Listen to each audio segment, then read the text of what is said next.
Seltzer is now live in over 2,500 locations across the United States. We're now available in Florida, Georgia, Alabama, Tennessee, North Carolina, Ohio, Idaho, Illinois, Michigan, Montana, Oregon, and Texas. Go to hardafseltzer.com today, click on the store locator, enter your city or zip, and find the nearest location closest to you.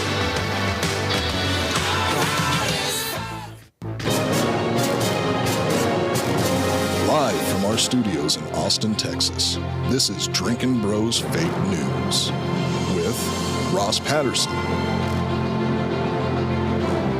Dan Hollaway, Papa G with the traffic,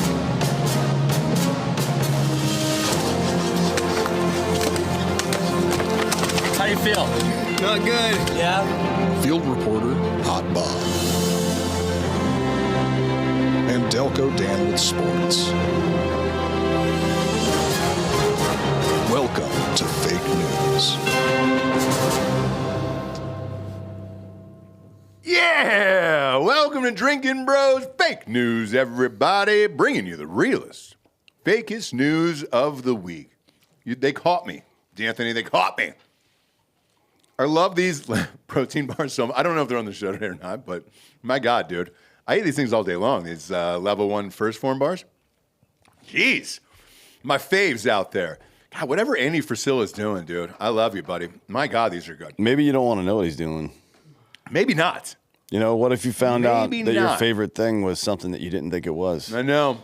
And that happens a lot. Yeah. Happened to a friend of ours. Chick-fil-A's horse meat. Not that. Yeah. No, it happened to a friend of ours in another situation. Found out about it over the weekend, so yeah. What? It was not who we thought it was. That's all I'll say.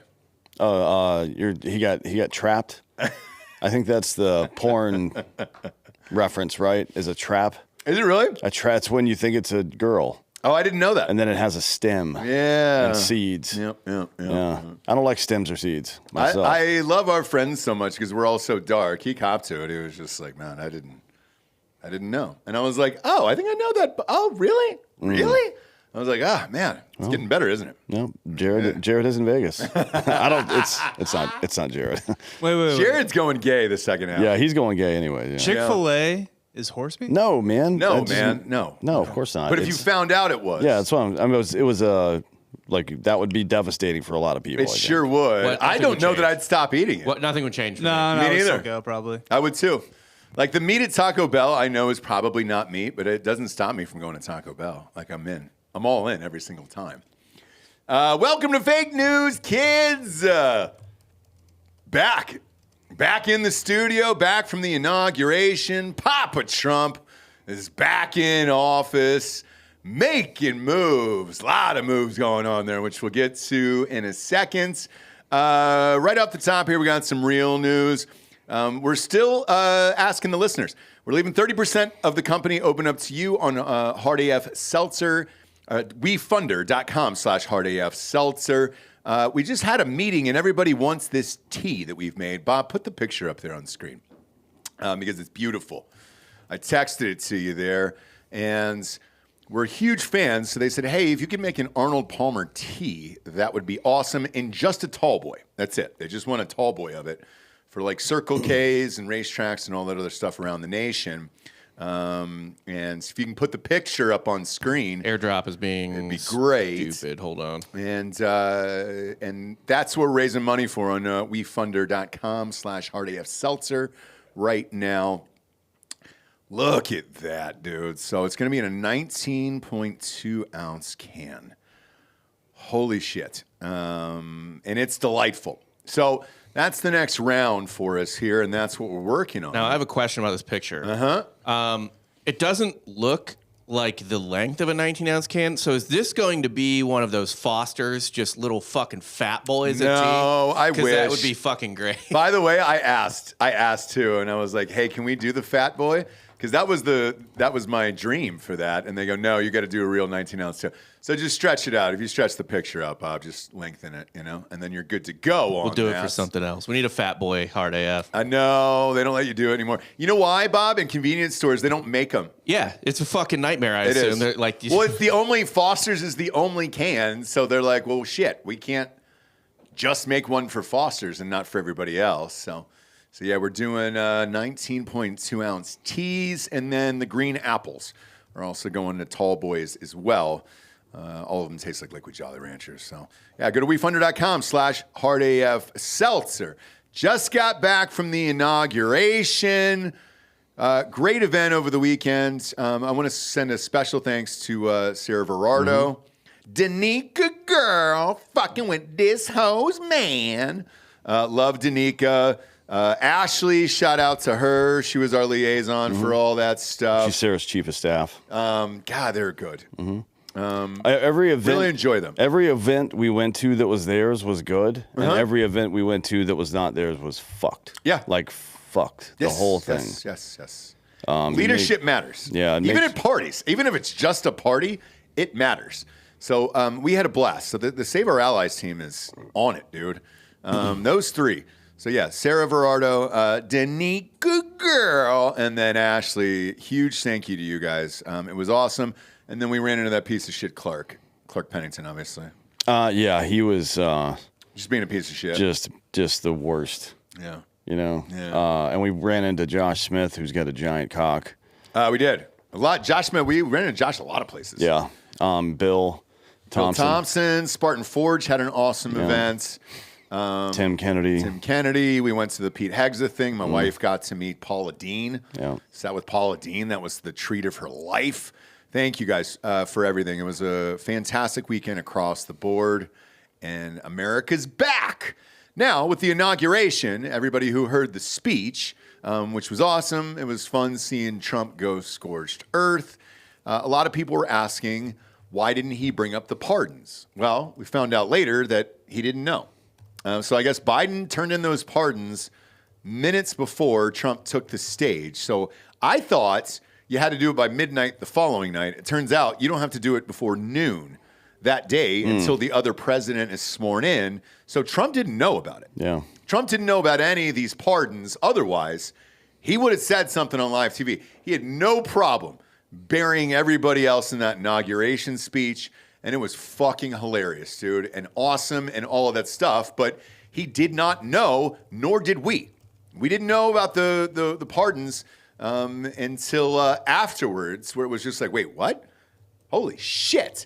This list of pardons is absolute fucking insanity here. And it goes back to everything we've said for, the last 4 years on this show. None of this has been real. None of this has been real at all. Well, I mean, it's been real that the Biden family has been engaged in criminal activity against the United States for about a decade. That's real. It is. It's real that Obama outlawed gain-of-function research in 2014, and that just happens to be the same year back to which Anthony Fauci's pardon was postdated. Yeah. So let's start with Fauci. Yeah. If you didn't do anything and we're just trusting the science, and this has been science all along, why do you need a pardon? Well, I mean, if you look through the archives, right, from 2020, late 2020, and the lame duck period from Trump's first term, you'll see that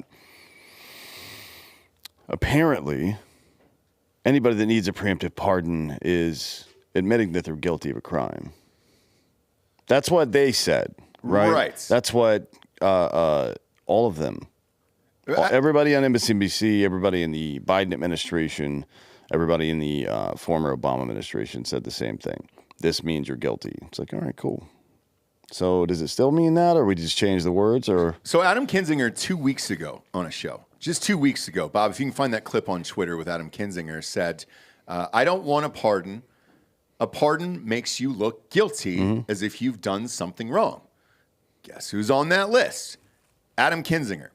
Now, you have the opportunity to turn down the pardon, which we'll get to after this, because one of the J6ers just did it. He said, I did this crime and I deserve it. And sorry, I don't want the pardon.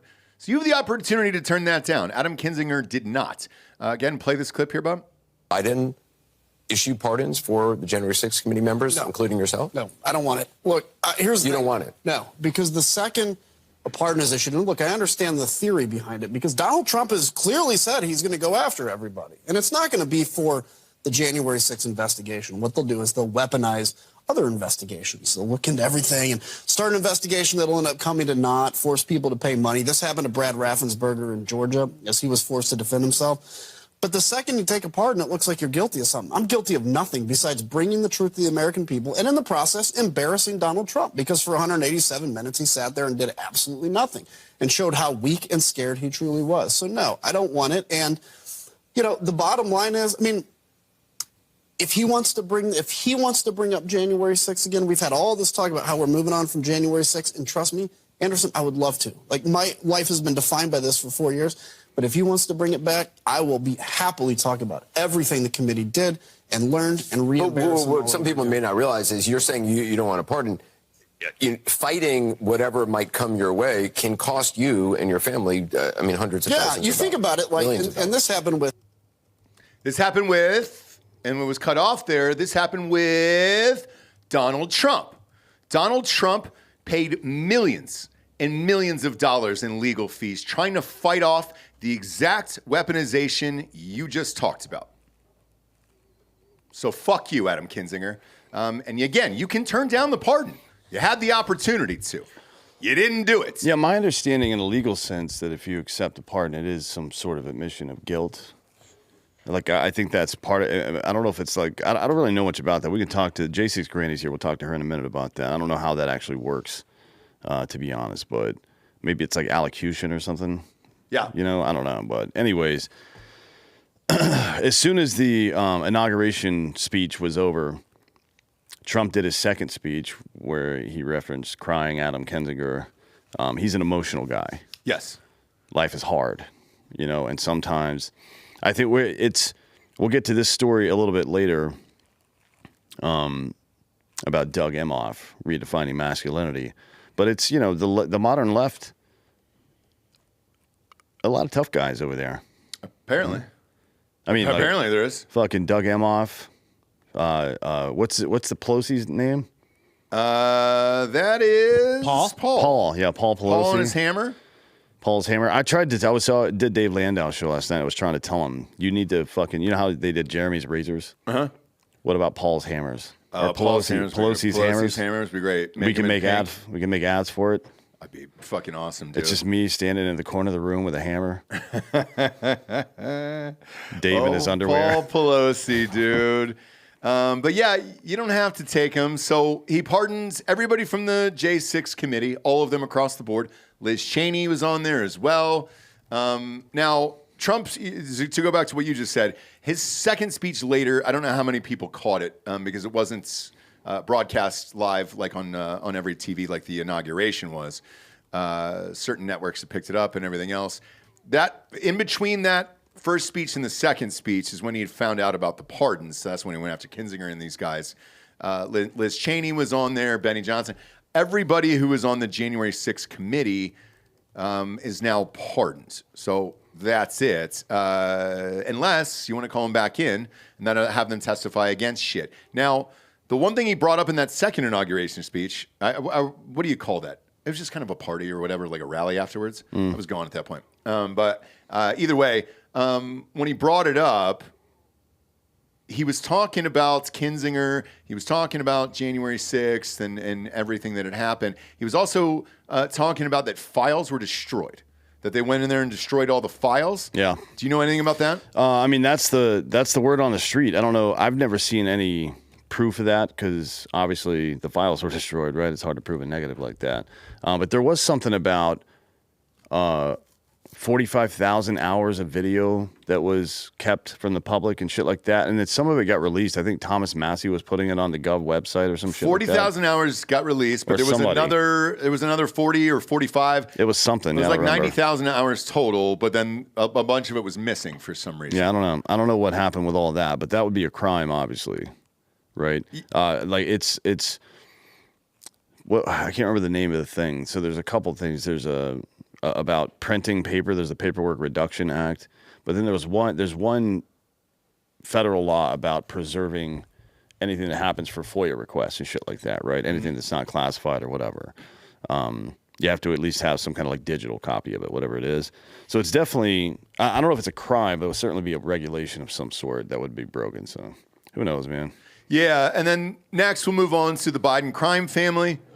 Trump has said this all along, and look, even I don't know about you, but even I was like, how much do I really believe in the whole family was fucking criminals doing shit? Well, now we know it was literally all of them. I don't know that Trump is wrong about anything, has been wrong about anything. I've seen those hats and everything, and I'm like, because you're going back to, let's start with his brother James Biden, and then his wife Sarah. Why the fuck would the wife need to be on there? His James' wife? Yes. I don't know who that is. I thought her name is Sarah. I thought Biden's brother was dead. He's got one dead one, and he's got one alive one. So this is the alive one that got pardoned? So the alive one, by the way, was the one who was on these calls with Hunter Biden back in 2014 for Burisma and China and Ukraine and all that other fucking bullshit. So it was James and Hunter doing all this shit. And then that dated back to 2014 as well. So, okay, great. So we know that one. Fauci dated back to 2014. Okay, we know that one as well. The wife, though, that one's odd to me. Yeah, I don't know. I don't know if they're involved or if it's an overreaction. It's like, well, they're going to come after everybody. You know, it's James was. He was named in. Yeah, in a bunch of this shit. he definitely was involved, which that would explain the wife for him. But I don't know. I mean, maybe I talked about this with some people. I think I tweeted about it actually not too long ago. This Trump derangement syndrome is a symptom of not just a broken mind, but there's something genetically wrong with you, right? like for real, the mechanism in you that filters fear. For them, they're on the too exposed to fear side or too influenced by fear side. They've been their brains have been rotted out, thinking that Trump is some kind of dictator, and it's like you have to think about this in its totality. While the left is using government in private partnership to censor people, which is the literal definition of fascism, by the way, not what Trump has done. He's never done anything even remotely close to fascism. While their own party that they voted for is doing that, and they personally are suffering the consequences of it, right? Even to this day, with what happened in Asheville, which is a fucking blue area, what happened in LA, which is a very blue area, they constantly suffer the consequences, the grocery prices, the inflation, all this stuff.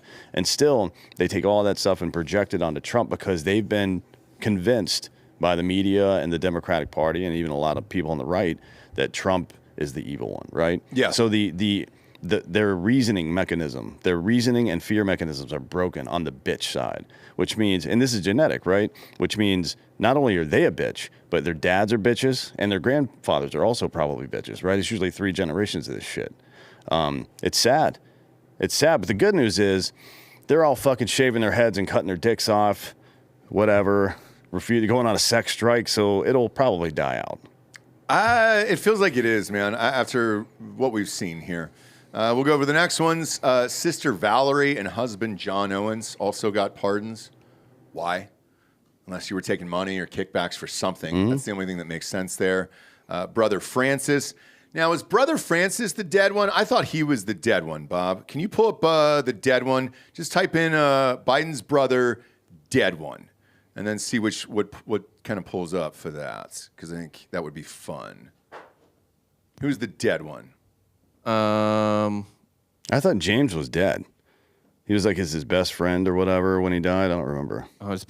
It's pulling up Bo. Hold on, let me just go into his There's page. So maybe Joe's brothers live, dude.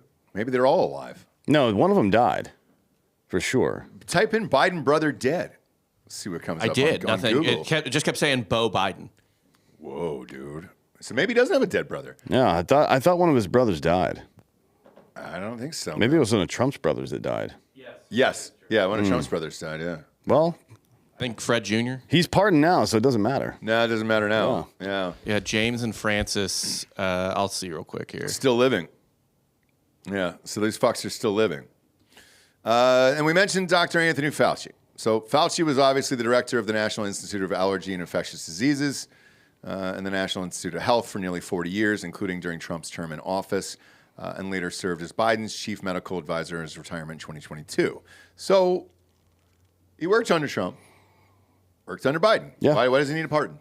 Well, I mean, I told you. You're talking about Fauci, right? Yeah, why does he need a pardon? Yeah, I told you because Bob looked this up, but I'm pretty sure gain of function was banned in 2014. Okay. And then Fauci 100% directed funds to gain of function. 100%. That is, Rand Paul has proven that at this point. And then why can't he go to jail? Well, he's just been pardoned. That's why. Well, if you bring him in front of a Congress and said, hey, did you do this? And he lies, then you could send him there. Yeah. So the first thing that came up was science.org or whatever. It's a science publication. This is from 2017, and it says NIH lifts 3-year ban on funding risky virus studies. I searched for gain of function, so I think maybe that got lifted. I'm not positive. No, gain of function ban was never lifted. Okay. Yeah. Oh, no, it ended. So, yeah, it was on it says October 2014, and I think it ended sometime in early 2018. So I got NIH lifts funding pause on gain of function research December 19th, 2017. Okay, so 17. Yeah. And then the House rebanned it in November of 2023, apparently. Yes. Yeah, so that covers that period all the way up through his actions while he was the czar or whatever the fuck they were calling it. Okay, now I want to ask you, because the audience wanted me to ask you this question. I got a ton of DMs about this today with Fauci. There is a rumor going around, and this sounds completely off the rails to me. I don't know if it's possible. No, it's not real. Okay. You're talking about Putin? Yes. No, it's not real. But because we don't have an extradition treaty with Russia. So there's no process for which he could. So the way that works is you would contact the State Department, right? You would tell your ambassador to request an extradition through the State Department. Your ambassador would go to Marco Rubio now and say, hey, we want that dude, right? Yes. The U.S. has, to my knowledge, I don't think ever sent a U.S. citizen to somewhere like that. I don't think. And one of the standard, you guys, there might be people in the audience that know this better than me, but one of the standards is like you would have to get, the thing that they're charging you for would also have to be a crime here. That's the first one. Okay. Otherwise, we would never even consider it. And two, I think there's something about the court system, if we have agreed it's a fair and balanced court system, but that's why we have the extradition treaties, right? Because you have to meet all these requirements to get the treaty in the first place. So no, this is not real. Although, I would fucking be Drinkin Bros will pay for Fauci's plane ticket to Russia. Yo, yeah. If Putin wants him. Yeah. I mean, 100%. As a matter of fact, we could, if Trump should pardon Edward Snowden today and tell Putin, hey, if you send us him, we'll send you Fauci. That would be the best trade in the history of the world since fucking Babe Ruth got purchased for $100,000. Can we not do that? No. You can't trade people, I guess. We've been doing it for years. Yeah, but there's some rule. God damn it, fucking man. Constitution or something. Yeah, because, and for the audio listeners, there was so the rumor that was going around was Putin said, hey, this guy's a criminal of the state, and he killed a bunch of Russians and, people all over the world by releasing this virus and, funding it and everything. Why can't, I want him. We want him tried over here, and we want him to go to jail for this. And then, hey, he could be extradited over there, and we can have a nice little switch. Snowden for him would be great. I think I like that trade proposal. Yeah, I mean, that would make a lot of sense to me. I think what might be easier, though, is just to remove his Secret Service detail, which is costing American taxpayers $15 million a year, by the way. Well, he just did Bolton. Did you see the ones he's removing now? So. Yeah, and Mike Pompeo as well, and their security clearances. So I think Fauci, just remove his security detail, and nature will heal itself. That's what I think. Maybe let Luigi out. No, he wouldn't. He's probably a big Fauci guy, right? I don't think he is. All right, the next one up that everybody was dying for me to ask you about here. Everybody DM me about this one too. Your boy, your fave, General Mark Milley. Why did he get a fucking pardon? Because he's a Biden loyalist. And he openly admitted that he planned to call China and let them know if we were to attack them. That's treason. That is literal treason, right? Or it's at least conspiracy to commit treason, which is the same effectively from a legal standpoint. And he was involved in, or not involved in, but part of the Afghan withdrawal as well. And one of the things that Trump wants to do, and I don't know if it's going to actually happen or not, one of the things he wants to do is to bring some of these guys back and court-martial them. Well, unfortunately, federal pardon applies to the UCMJ as well, so he can't be court-martialed, not for anything within that time period anyways. Okay. So that's why. He's protecting his people. I'm sure Milley said, I'll do this for you if you fucking pardon me, right? Otherwise, why would he even think to do it? And let's be clear, Biden didn't pardon any of these people. He has no idea where the fuck he is. No. He completely off the reservation, this guy. Yeah, he's totally fucking gone. And yeah, man, even his speeches recently, you're just like, dude, just go. It looks like he has a year to live. Yeah, I'd be surprised if he makes it out of 25, to be honest. Especially with all the shit. I mean, he's just going to have to disappear. I've never seen, you know what I haven't done yet is, and I want to soon, is go back and watch the 2017 Trump inauguration speech to see what the tone and tenor was. Because I've never seen, like, Biden and Harris and all those people got dressed down and there's nothing they could do about it at that speech. He lit them the fuck up for a full hour. Like, you guys suck. I mean, he never said anybody's names, but he said, these people fucked this country up and we're going to save it now. And they just had to sit there and listen to it. I'm shocked, to be honest. I mean, Biden was asleep half the time. Yeah. I don't know if you saw any of that or not. Yes. But, like, gone. He's gone. It was like 2 minutes into Trump's speech. And granted, he had been sitting down for a while, so he, sleepy time. Yeah. But Biden's already got his eyes closed, looking at, like, gone. Just like leaned over. I'm like, oh my God, dude. Yeah. It's 11 o'clock in the morning. Yep. You've got to wake up. Couldn't wake up for that speech. So I don't think he's signed any of these. As a matter of fact, somebody was posting pictures of all the pardons, and maybe they just are using a stamp or something like that, which is possible, but it doesn't look like his signature. Probably like it looks similar to his signature, but there are clear differences. Like a handwriting expert would say that's not his signature. Now that doesn't mean anything necessarily because well, it means something, but it doesn't, because for that to matter in court, he would have to say, no, that wasn't me. And that'll never happen, right? So it doesn't fucking matter. No. But clearly he's not in charge and hasn't been of anything for some amount of time. I don't think he ever was as president, but a conservative estimate is the last year and a half. He had no idea where he was. He wasn't making any decisions. They were being made for him by Ron Klain or Jill or somebody else in the fucking apparatus. And that's wild. I mean, we've seen this happen before, Bob. It happened with Nancy Reagan to some degree, but even more so with fucking Eleanor Roosevelt. No. Or which Wilson. one? Wilson. Woodrow Wilson's wife. Edith. Yeah, Edith Wilson. Yeah, excuse me. Before FDR. So Wilson was fucked, right? He was brain dead. He was basically brain dead. Like he wasn't like, oh, Biden's got dementia. He was like fucking a vegetable. Yeah, they were just like, he was getting sponge baths, right? Yeah. And Edith just like was like, hey, you know what, guys, let's keep this on the low and I'm just going to run this shit for a few minutes. And, then the Great Depression happened. But No, there's like 3 presidents between him and that. What are you talking about? When did Wilson get out? 18. Yeah, 18 or 19, right? Yeah, Or 18. 19, I should say. 18 was the it next was 19. election. Yeah. That was the end of World War I. You're right. And then we had the Depression in, 29, 29, I think. 29, yeah. Was Yeah, when it was the market crashed. there was, I think, 3 presidents between that. Yeah. Wait, when did the Depression actually start? Was it 29 is the crash. It's under Hoover. It was during the crash, or was it after? I mean, after technically, but it got day bad after, from the crash, and then the 33 or whatever with the like Smoot-Hawley and stuff, and then just kept going till basically we had to make tanks for the whole We had world. Harding, Coolidge, and then Hoover. Yeah. Yeah. The rest of the J6 committee, by the way, that got pardons, Adam Schiff was one of them, Liz Cheney, Adam Kinzinger, Elaine Luria, Stephanie Murphy, Pete Aguilar, Zoe Cochran, whoever the fuck that is, Jamie Raskin, and Benny Thompson. Jamie Raskin, dude.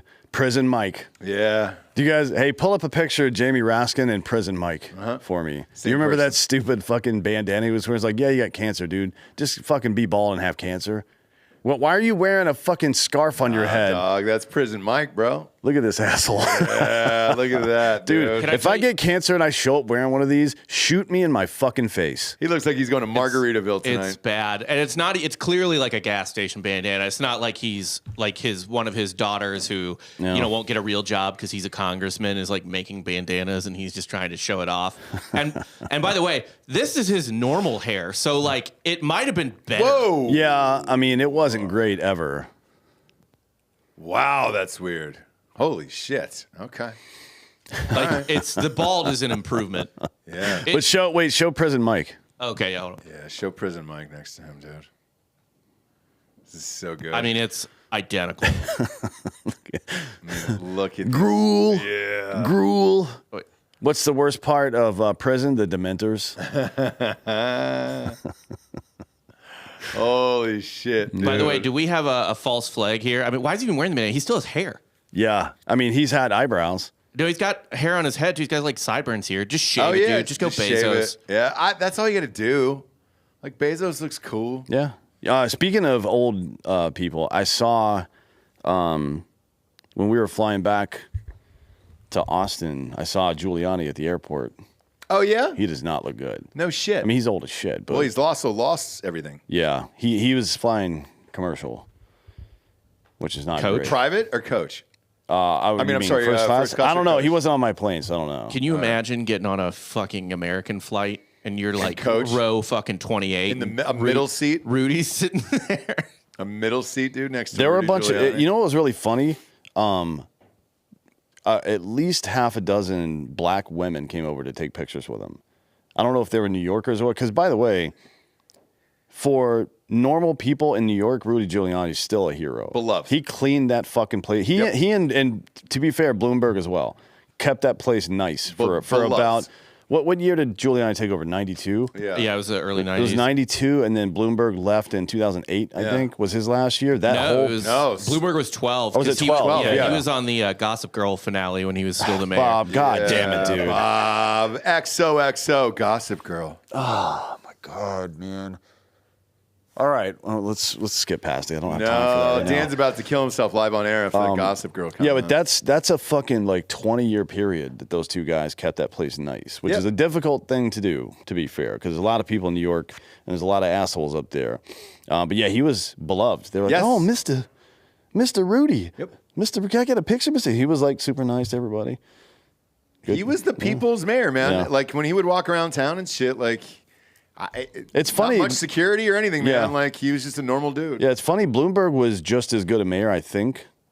He did. It's all about your policies. He was in the wake of Giuliani's success a little bit, so it probably wasn't quite as hard for him. But he was never as popular as Giuliani was. Giuliani was beloved in that city. But here's the thing: to keep a city like New York thriving, if you don't have the right person there, you can watch it crumble in less than 2 years. And he was You're just mayor. like, fuck. He was mayor long enough that he can take credit for it staying good, I think. But I think both of them can. Oh no, all the credit in the world to Rudy Giuliani, but Bloomberg was. Are you talking about Bloomberg? Yeah, I'm not trying. Yeah. I'm not trying to fucking pour cold water on Bloomberg's stuff. I'm just saying that Giuliani, because of the turnaround during his first couple of years, he is beloved in that place, or was. Like, there's a bunch of retards out there, obviously, but he was for a very long time beloved. The in that hatred place. for Giuliani came when It was this Trump. No, well, it was Trump, but also remember the hair dye running down his face during that speech? That's when I think there's a lot of people that turned on him too when he had his kind of not so great presidential campaign because he was a primary candidate. That's Yeah, right. that was a mistake. You're right, I mean, yeah. it's at least he learned his lesson and didn't keep coming out like Chris Christie. Yeah. Like Chris, you're never going to be president. No. Never. You're never going to be in the cabinet. You're fat and people don't That's like you. another person. I just don't want to see his No, face. and I'm not body. voting for Humpty Dumpty. Nope. Dude. I just, Not God, doing it. you're It was fucking that gross. celebrity softball game that really Oh, ended yeah. his No, political career. We saw him at the fucking, at the Jets game one time. And he looked worse than this. He was wearing jeans and he had a fupa like that, but with denim. I took a photo of him Delco. God, if I can find it. This ended it. Hang on. If I can find this fucking photo and get this live on air, it'd be so great. We'll see. He also went on WIP, which shit. is Philadelphia Sports Radio, and he fell out of a chair. We got some breaking news here, boys. What do we got? Trump just signed an executive order to release all the files for the deaths of JFK, MLK, and RFK. Right now? Yep. Let's go, dude. Holy shit. What do you think they're going to say? I think we're going to find out some pretty negative shit about J and MKs, respectively. What else could we possibly know about Jay? Because we kind of, by the way, I wanted to show real quick. Yeah, we'll talk about Moose Knuckles. Billy Wagner. Look at the hog on that dude. But just a fucking piece. Hall man. of Fame hog. Yeah, that's a Hall of Fame hog right there. I mean, maybe he's still wearing a cup after all these years. It's irresponsible to put a dick that big in what I assume is still tighty whities because there's no way it would sit up like that. It's bunched up too much to be boxers for sure. Yeah. Yeah. I mean, you got to let that thing breathe, man. God damn it! I wish I could find this fucking photo, dude. What you don't know what year that was? We went, do you? 2018. You never forget any dates, dude. Was it 2018? Mm-hmm. Shit, dude. Yeah, because we went. I was so stunned by his fupa that I took a photo of it. Like I've never been that shocked by a fat person that I was just like, oh my god, I've got a photo of this. Yeah, I think it wasn't. Yeah, I think it was 18 or 19. Could have been 19. Is it a fupa? Or see, I think if you're that fat, you got to let it hang over the belt. You can't try to hide it. That looks the belt. more manly, doesn't it? Yes. Yeah. I also think we're going to find out nothing about MLK or JFK because the document's going to be so redacted. It's going to be just black ink. I don't think so. Do you think so? Yeah. So what happens in something like this? Since this is breaking news, do they just dump it online and that's it? Well, I mean, some administrator somewhere, whoever has the files has to do it. And right now, the FBI has an interim guy in, so he can control that. There's certain things that an acting can't do, like they can't fire executives at this guy that's in right now. He can't fire executives at the FBI. Okay. Although the president could do that, I believe, but the acting can't. There's certain things they can't do, but he could definitely enforce this kind of policy. So he could go down to the records archives or intelligence unit and say, hey, I want all that now, and put it out. And if they said no, he could have them fired right then for insubordination. With the agency, though, I don't think there's anybody. Have they confirmed the CIA director yet? I don't know that hearing has even happened yet. But the CIA and NSA are going to be the ones that have the real stuff, I think. The FBI... Yes, John Ratcliffe has been confirmed. Oh, he has. Yeah, so he can do it right now. Okay. Yep. The CIA will have... pretty handily, by the way. Yeah, the CIA will have the JFK stuff. The FBI probably is the one with RFK and MLK, we think, because they were the ones running those investigations. Wow. Yeah. So in the last release here, because I talked about it on the show, I read it. I read the last... file dump. It's super interesting, by the way. And with this one, I wonder what's left. Because the only thing left, in my opinion, is, hey, the CIA killed our own president, right? I mean, it's going to be... I don't know for sure. I've read the same books that you guys probably have. One that Evan told me about back in the day. You and I have talked about it on the show a number of times. You and I talked about it with Evan back in like 2017. Yeah, in detail. On Drinkin' Bros. I think it was on like episode 2 something. I don't remember. It was way back in the day. But George H.W. Bush apparently was involved. There's a lot of evidence to that effect. So I would be, at this point, after what I've heard about that, I would be shocked if H.W. Bush's name doesn't come up. Which is going to fucking... That's going to be a tough pill for a lot of people to swallow, right? Not me. And he's dead. Yeah, but I mean, it's going to be for repubes. I think it's going to be tough. No, not Daniel Radcliffe. You fucking idiots! Everybody in the chat today is retarded. God, it's not Harry Potter. Yeah, he's Harry not even. Potter's not releasing he's the not, files. Although, if he was an actual wizard, man, could you imagine? If we had a wizard as the head of the CIA, that'd be fucking dope. Be fucking amazing. It's Ratcliffe, by the way, not Radcliffe. I think, right? Yes. Yeah, so, but if we had an adult Harry Potter as the CIA director, we would probably be doing pretty well, right? I mean, think we would. The character, he's not Daniel Radcliffe himself, but the character is a pretty tough kid. Doesn't mind getting a little scrape here and there. Yeah. Good problem solver. He's got a good team around him. Great at Quidditch. Right? Yeah. He's a seeker. Yeah, I'd do that. Let's Bob, trade them out. Let's get a wizard, not a grand wizard. No, because that's racist. You're a wizard, Harry. Did you see that fucking? Did we play that on the show with those fucking ice cream cone things or the snow cone at the cruise? Oh yeah, that was great. Bob, go to your DMs on Twitter. I think Trump just made a speech about this or signed the executive orders right now for that breaking news that Dan was talking about. Has anybody ever just sat in front of a crowd and signed executive orders and explained them as he's doing it? That was the funniest shit of all time, dude. It was the funniest shit of all time. Executive order. Lastly, sir, we have Turn an up. executive order ordering the declassification of files relating to the assassinations of President John F. Kennedy, Senator Robert F. Kennedy, and Reverend Dr. Martin Luther King Jr. That's a big one, huh? A lot of people are waiting for this for years, for decades.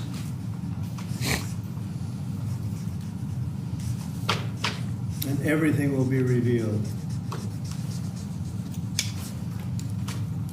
Okay? Man, that's fucking insane, dude. He also signed an executive order establishing a cryptocurrency working group.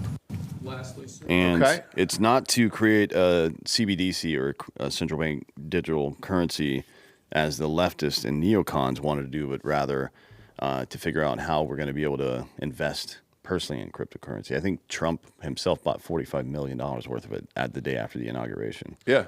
Something like that. So Yeah. world. Good.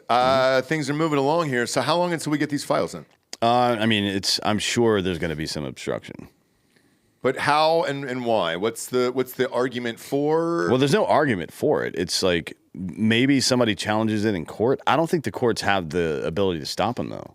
Like the president has near unilateral authority to declassify stuff.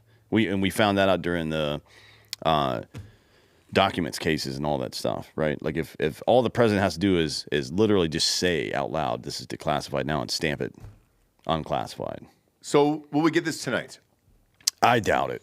I don't know. There's got to be some procedure for finding everything, or it's also, I don't know this. I wonder if anybody's heard anything about this, but did they collect all the information at some point in the past? Is it all in one place? If it's all in one place, then maybe he just puts it on whitehouse.gov. Yeah. Which that's what I would do. And that would be great for everybody. Because then we can let AI, I'll just put the link in Grok and be like, summarize this. Because I'm not reading that whole thing. It's going to be thousands of fucking pages of stuff. They'll do it. Speaking of that, Somebody will do it. Trump just signed another executive order banning the creation of a central bank digital currency. Banned it. Really? Mm-hmm. Look at that, dude. Yep. God, he's just doing shit left and right. Did you see him throwing pens out to the crowd and shit? After he was signing these executive orders? Like they were drumsticks at a fucking Def Leppard concert? Yeah. It's really God, funny. that's great, dude. Yeah. It's so fucking funny.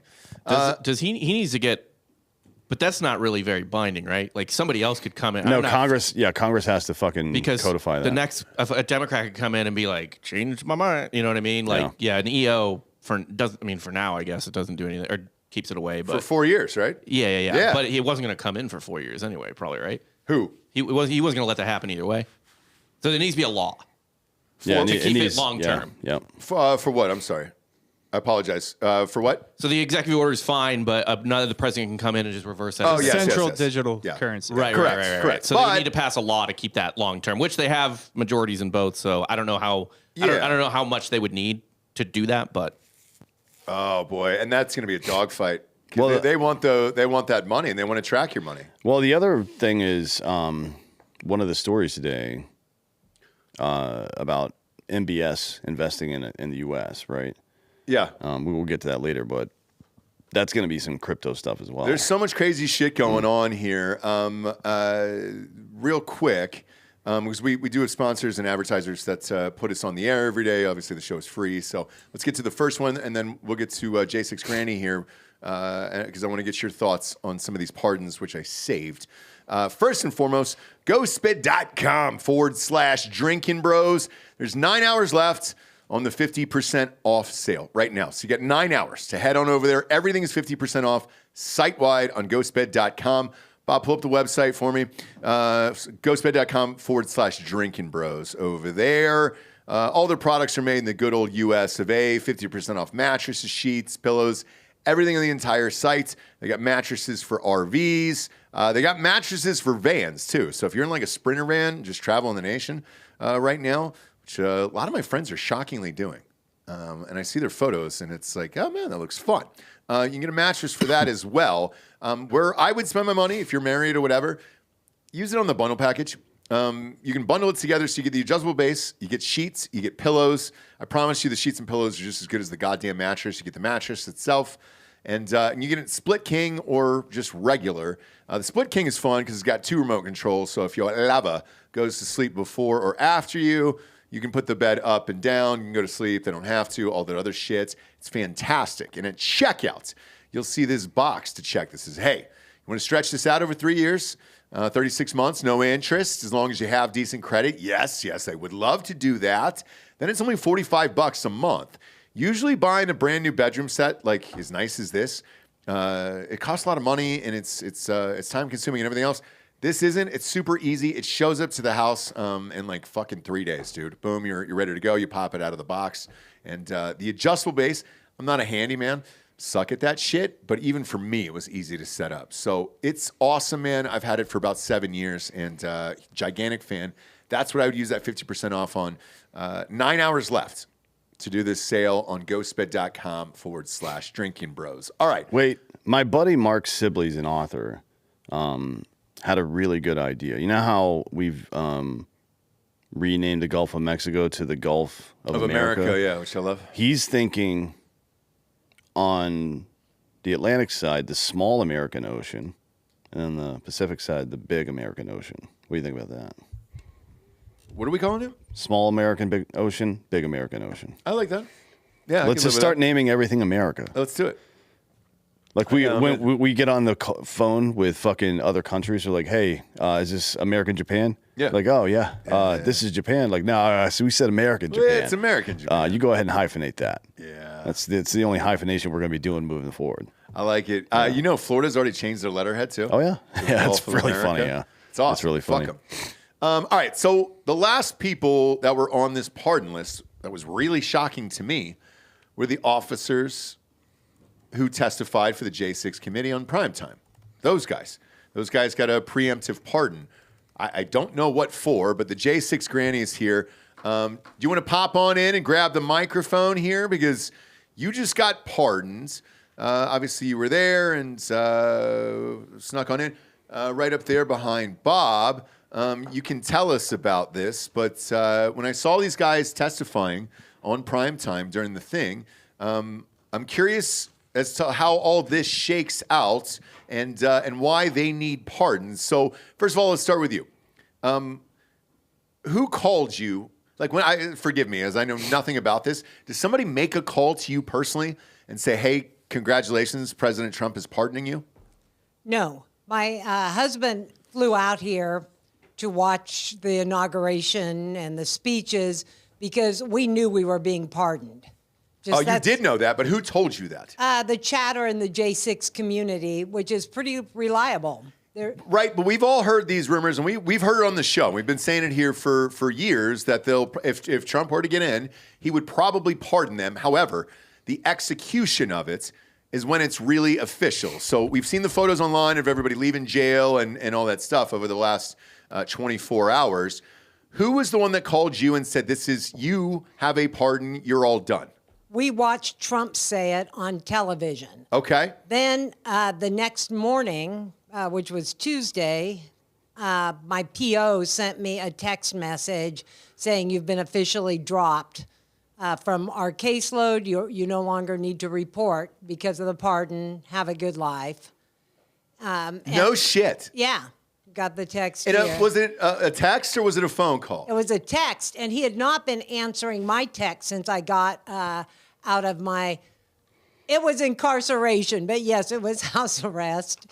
I don't like being disrespected for serving my 90 days at home. It wasn't pleasant. No, I get it. But anyway, the PO, they were very strict with me during house arrest, but after the election, my PO stopped returning my text. I checked in with him frequently to make sure I wasn't dropping the ball, and because they were arresting J6 people right up to the inauguration. Yeah.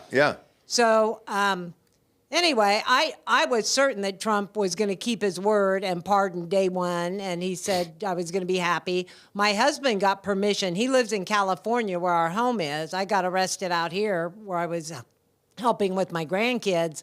My husband got permission from his PO. He had to, submit all this stuff. He had to carry his mugshot and all of his arrest papers. His mugshot? Why? What's the purpose of that? Yeah, what's the purpose of carrying his fucking mugshot? Yeah. To prove that he is him in the arrest paperwork. Oh, my God. Like if somebody says, hey, you're on a no-fly list or you're not supposed to be out of your jurisdiction, show me your papers. He had to show the picture of his mugshot, kind of like a face sheet on his... like the Rudis. So the Rudis was a sword. It was a wooden sword that was given to, freed slaves from the gladiatorial arena back in ancient Rome. Yeah. It said, this is a free man or whatever the fuck is Latin. Gannicus had one. Yeah, and Gannicus, they also discussed it in Gladiator 2. They did, I saw that. Yeah. So only... This wasn't a free man paper. This is, you're still under... this was more like a pass you would give a slave pre-Civil War. I see. My husband had a pass to travel to Texas so he could be with me when we knew we were being pardoned. Jesus Christ. And then he intended not to fly back. I mentioned last time I was on here, I'm trying to coerce him into moving to Hill Country. And I found a little place in Canyon Lake, and he was staying and helping me do some work there. But when he checked with his parole officer, the guy said, no, there's nothing official, so you have to come back. My daughter, who acts as our legal aid person, checked with the attorney. We're all in this group text. And at first the attorney said, hey, nobody has anything to do with it. Once you're pardoned, you're pardoned. And then the attorney sent a follow-up and said, well, I just tried to get a hold of the USDA's office, who we were working with. They no longer work there. I contacted Judge Burl Howe's office. She has not responded to me. So you might want to play it safe. And because Burl Howe, our judge, is one of the more notorious lock-em-up judges, hanging judges on J6 stuff. So anyway, my husband flew back according to his 1-week leave. And so he had to leave early, even though he probably wouldn't be arrested. He didn't want to be. They could move him. They can make you very uncomfortable. We found that out over the last 4 years. No matter what the end result is of your case, leading up to it can be uncomfortable in many ways. No, for sure. Not only life-wise, but also financially and every other thing, and just restricted movements and all that other stuff. That is one thing that all J6 people experienced, depending on where we were going in. But they bled us financially for 4 years. Yeah. And little things like not accepting tax returns. My whole county got an extension because of weather and fires, and they still wouldn't take our extension. And my CPA said, I always thought you were paranoid, but now I know that you are actually being targeted. So it's funny. I fly a lot. Dan and I do for work. And when my wife was with me the last few times, every time we go to the airport, Dan and I were on that list that Tulsi Gabbard was talking about when she was on the show. Quiet Skies. Yes, yeah. And it's because we broke the story, actually. Yes. We had a U.S. Air Marshal on, I think, in 2019. Mm-hmm. And we broke the Quiet Skies story. Yeah. A long time before whenever the fuck the Republicans and cable news started talking about it a year ago or whatever the fuck it was, right? So when me and my wife were flying home for the holidays and all this other stuff, she got to experience it with me. She was like, holy shit, is this what it's like every time you and Dan go somewhere? And I go, every single time. I go, stopped, bag search, all the other shit, like every single fucking time.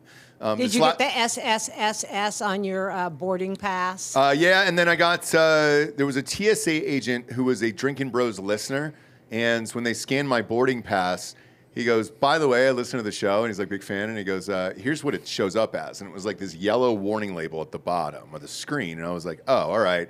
And when Trump got in over the last week, I haven't been stopped once, no nothing. Like, I'm assuming they just deleted that list because if Kash Patel and those guys get in there, they're fucked. Yeah, but the next thing they need to do is delete the TSA entirely.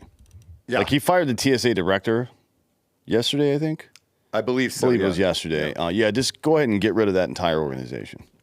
Doesn't need to exist. No, and we're there technology-wise and all that shit, so it's like fuck off. So if you look inside, I would love to just have, and I don't know, they wouldn't do this for OPSEC reasons, but if you could see the tech they have in Las Vegas, when you walk into any of the major hotels in Las Vegas, they clock you with a weapon, concealed weapon, as soon as you walk in. I don't know how this works.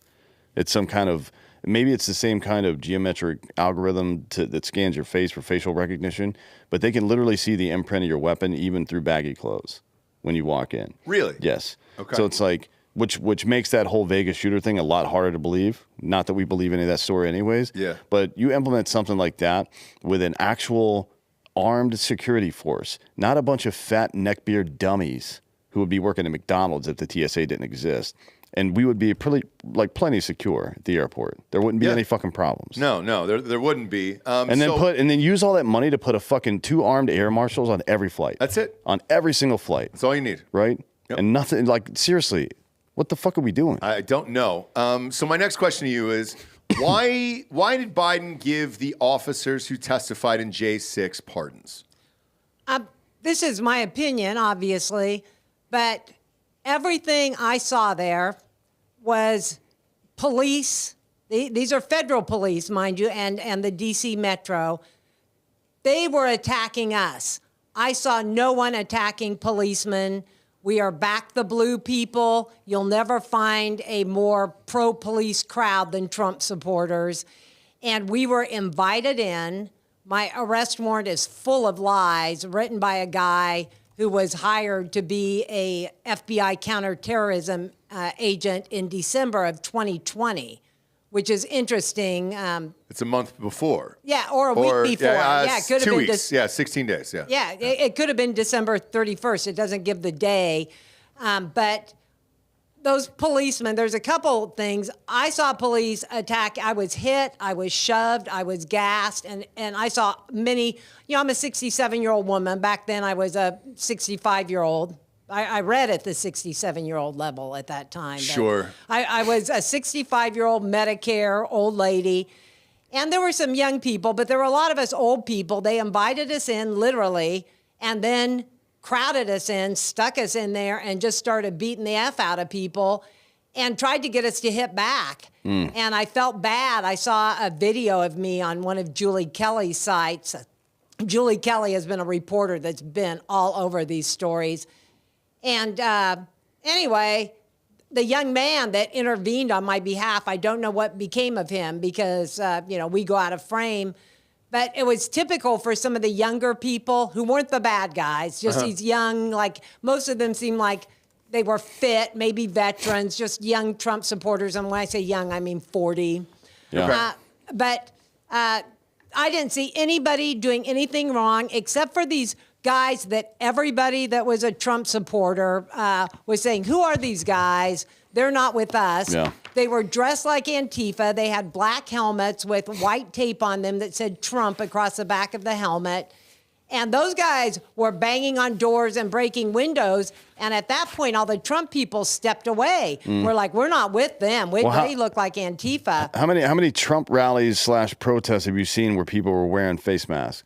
Never. Not one until that day. I know. Right? Which is why you mentioned before that about the people that actually got into tiffs with the police and such, and that's been a criticism as well from a lot of people. Correct. Including like Vance. Even J.D. Vance said, look, the guys who attacked the police officers should not receive a pardon. Yeah, I disagree. Okay. Explain that position. Because people have a right to defend themselves even against their own government. Maybe exclusively, or not exclusively, but especially against their own government, right? That's kind of how our country's set up. And they stole the election, and then they fucking created this fake mob scene where they had agitators from the FBI and the DHS out in the crowd riling people up, and shit went down. Fuck them. Okay. Sorry. Like, we're not playing that fucking game. Well, do you think the police knew that what was going on? A lot of them did. You see video of these cops behind the fucking barricades. You don't remember them? Yeah. Those cops behind the barricades that saying this is all fake or whatever the fuck? Yeah. Or the guys lobbing fucking stun grenades into the crowd for no fucking reason? You don't remember that? I do. Of course. You can't gaslight the fuck out of people into violence and then cry when it fucking happens. I'm sorry. I'm not playing this fucking game anymore. Yeah, and so then there's another story behind the scenes that Trump, at the behest of some others, was looking into having his people look into all the cases individually, right? And taking maybe a more nuanced approach to who he was and was not going to pardon. And then Biden came out with a pardon list for his entire goddamn family, and Fauci and Mark Milley and all these other motherfuckers that date back to the point where Biden started his criminal enterprise. Yep. Right? So Trump was like, fuck you. I think his exact words, by the way, but behind the scenes were when they said, Mr. Trump, who do you want to pardon from J6? He just said, you know what, fuck it, all of them. And I heard that was the exact quote that he used. And then it was like, okay, then it was done. Then you got the pardons. It's been 4 years, and I want to add something on the violence. If you follow some of the people like the Nick Searcy and some of the people that are posting a lot of video, you will see now the sedition hunters, it's kind of been flipped on them. A lot of the people that were doing the violence on cops had voted for Obama. They have been released from jail recently for some pretty horrendous crimes. So it wasn't just undercover FBI and Antifa. They also sprinkled the crowd with some really bad people and said, you do this and you get out early or whatever it is. I'm not sure of the deal they gave. And then there's also a lot of evidence that the sedition hunters were being paid. And I've got to tell you, I was supposedly identified by a sedition hunter, and I was not. The FBI had come to my house a year and a half before to ask me questions. I wasn't in trouble. I RSVP'd to something called Stop the Steal rally, as did my husband. We flew there. There was nothing undercover about our attendance, and yet it took them 2 years, according to all the news accounts, to discover us. Why was the FBI at my house immediately? Why was my house surveilled from January 6th on? There's so much lying, and everything that we've been through, in my husband and my case, I'm a stronger, better person for it. I want people to be made whole, but the biggest prize to me is when the truth comes out, everybody's going to find out that the election was stolen in 2020 and that they did this trap on all these. My biggest regret is that I'm embarrassed that I walked into a trap. I wouldn't have even entered the building except my husband had never seen Statuary Hall. I've been a chaperone. I've been there many times. But that was after all the bad people were gone. The magnetic doors came open and the police started letting tourists from one side exit and through those same doors. My husband and I would never walk past police without getting permission to enter. Yeah, and I will say this, like having been involved in and seeing a couple of these riots in person, it doesn't take many people to get a whole crowd to do something. I guess my biggest hope out of all of this, those officers included and everybody who got pardons and everything else, is to know the truth and see the files and have them released. I don't know if Trump hasn't lied thus far about this shit, so we'll see. But if those files do exist and that there is that extra footage that we haven't seen, it would be great for all of it to be released and get the real story. One of the people, though, who didn't get pardoned, which was interesting to me, was Nancy Pelosi. I thought Pelosi would have been pardoned on the J6 thing. Pelosi nor the Vindman family. Right. Rachel and that other gay lord. So I don't remember his name. What's his name? Well, I saw Alexander, maybe? With the Pelosi thing, and which I didn't find this out until, I think, 24 hours later, I guess Jill and her were best friends for like 40 years.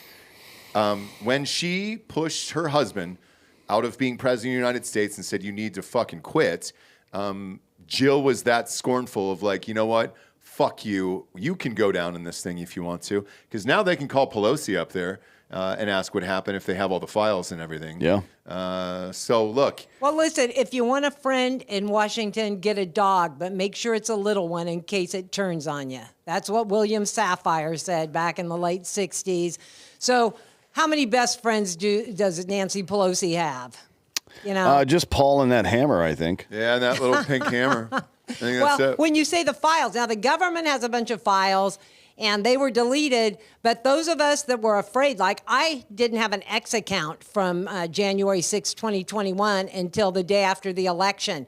And there are a lot of us that have all these videos. My phone immediately, my fully charged phone stopped working as soon as I got to the Capitol. Do you still have all the footage? I'm waving it at you now. Oh, great. And a lot of people do, and there's been a lot of people putting things together. This is the kind of stuff that I could be sitting in prison for. And respect to the people that didn't take a plea. I wanted to fight, and my lawyers did a great job. But he said, I'll fight, but it's going to cost hundreds of thousands of dollars. And so far, there's a 100% conviction rate. And then they throw enhancements. So, you know, if that's a risk you're willing to take, I'll do the best job I can.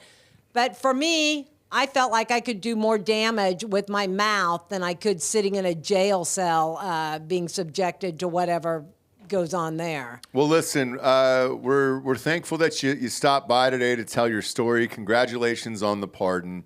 I hope it helps, and financially you guys weren't drained too bad because of it. Oh, we were killed. There were tens of thousands in attorney's fees because this is 4 years of negotiation. I was a stay-at-home mom. My husband worked in the oil fields. But we saved for our retirement. Yeah. And then being arrested in separate states and then having to get attorneys to handle arraignment, it's been really rough. But I would encourage people to go to, my Twitter account is @GrannySnakebite, and my husband is @X, I don't know why I put the X in there, @XJ6Grandpa. Okay. But you can see actual footage and receipts and what people have been through. And the sooner the person that doesn't have political biases realizes what our country did, I mean, I'm being maybe a little hyperbolic when I say Tiananmen Square level, but it was that kind of deceit, and it was certainly Kent State level. And I think once the public is aware of what really happened, the will of the people will demand stuff. Matter of fact, Dan had said he wanted to know with the pardons what all that means if we're just forgiven. Okay, I'm guilty, I was pardoned, and now everybody can say, well, she got forgiven. Yeah. No, there's still a lot of controversy about that. There's a pardon of innocence. Because I'm still on probation or can I withdraw my plea? There's going to be so many legal precedents that come out of this. Trump pardoned us to get us out of jail and get us moving forward. But that doesn't mean that there are no there will be no recourse as far as action we can take, suing the Justice Department, holding judges accountable. Because if this is a conspiracy on the level that I believe it is, there has to be some accountability or it will happen again. And we are over as a government by consent. I agree. Well, hey, again, thank you for being here. Thank you for letting me be on. Of course. Absolutely. Yeah, thanks for coming. Our next advertiser is firstform.com/Drinkin Bros. They are on today. Look at this. I'm eating the bar as we speak, the level 1 bar. My God, man. I'm devouring these things today. This is one of the very best supplement companies in the entire world. I always talk about the microfactories. We got some listeners back here who are watching me gobble them down before the show started because they sit right on my desk here. So these are the big 6. It's got all the vitamins in the essentials you need. Let's face it, we're not working out or eating the way we need to every single day. I know I'm not with all the travel and the snow and all that other stuff. So it's been shit. It's been absolute shit for me. However, I am pumping my body full of vitamins. They got the antioxidants, they got the CoQ10s, multivitamins, fruits and veggies, EFAs, and the probiotics, and then the protein. I'm still keeping up with my protein. With these protein bars, these level 1 bars, I promise you, are the very best protein bars ever made on God's green earth. I've never had a better protein bar than this in my life. They've got the peanut butter chocolate pretzel. They got the cookie dough one, which I'm eating right now. They got the birthday cake one. Those are the 3 that I've tried so far. I love all of them across the board. And think of it as a little treat. Instead of eating ice cream at night, you can just have one of these bars. And man, they're good. Dan, you take the powder though, don't you? Yeah, I use quite a few of them actually. It depends. Sometimes I mix them together, but they have Formula One, PH formula, obviously, which is like if you're going to work out, right? And then level 1, which the same as the level 1 bars. This is a meal replacement, so there's more carbs and shit in that one. If you're just looking for protein, Formula One to work out. If you're looking for carbs, so I would say one of the things I do actually is I mix their Ignition. I don't really take pre-workout, but I'll mix Ignition with Formula One before the workout, so my body's got something to burn. Or I'm sorry, with level 1 rather, so my body's got something to burn. And then afterwards, I'll chug a fucking Formula One that's just protein. Yeah, for repair and such. Do you play the remix to Ignition? I don't know what that is. R. Kelly? I don't know what that is. Play it. Oh, no, we're not on Patreon. We're not on Patreon. No. You definitely know Ignition. Come on. How's it go? Sing Ignition, it. Hot and fresh out the kitchen. Saying, baby, I gotta get It's like his most famous song. Wishing. No, it's not. I Believe I Can Fly is by R. Kelly. Come on, man. If he sang that to you a cappella right now, you would let him piss all over your face. You would. Oh, R. Kelly. I was thinking. Yeah, you are. I was gonna say something about herpes, but that's the other one. It's the other one, dude. That's Usher. Yeah. Usher. Yeah.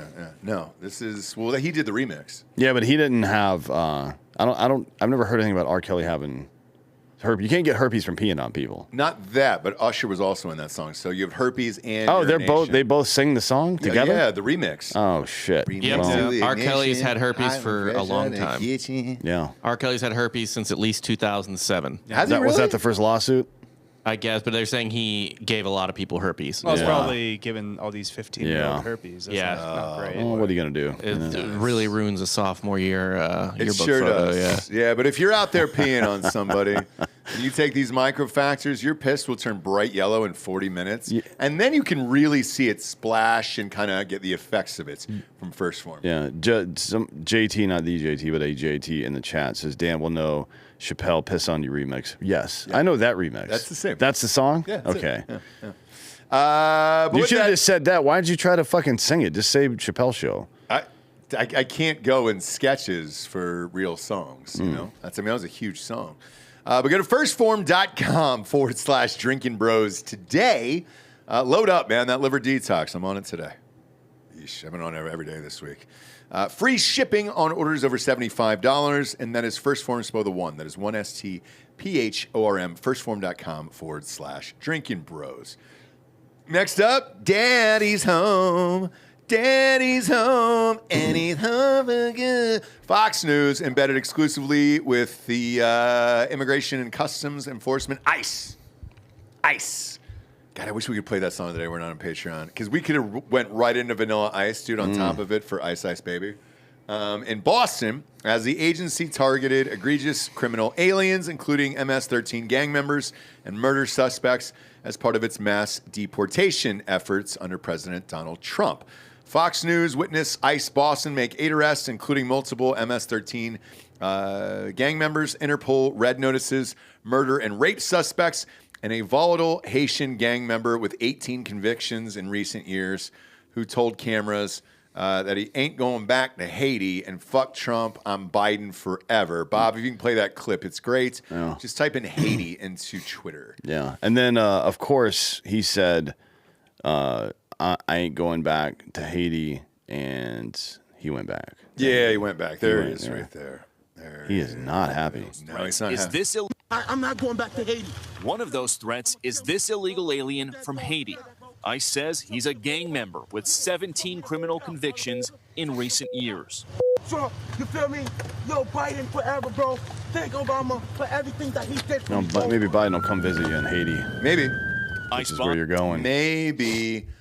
Here's just a pro tip. If you're out there and you're on camera and you're about to get arrested and deported back to whatever shithole country you came from, I wouldn't say thank you to Obama for everything you did for me, bro, and Biden. Yeah. Because that ain't great. Those are the people that let you in. So it's like, cool. You're getting zero sympathy from anybody after these fucking clips, dude. Yeah. But they're going through other cities. It's not just Boston. Oh, no, it's all over the place. And there's, I don't know if the video is out. You can probably just watch Fox to find it, to be honest. But there was some place where they were arresting people, and the crowd, there was like a crowd of people clapping for him and shit. Yeah. Like, yeah, get these fucking mutts out of here.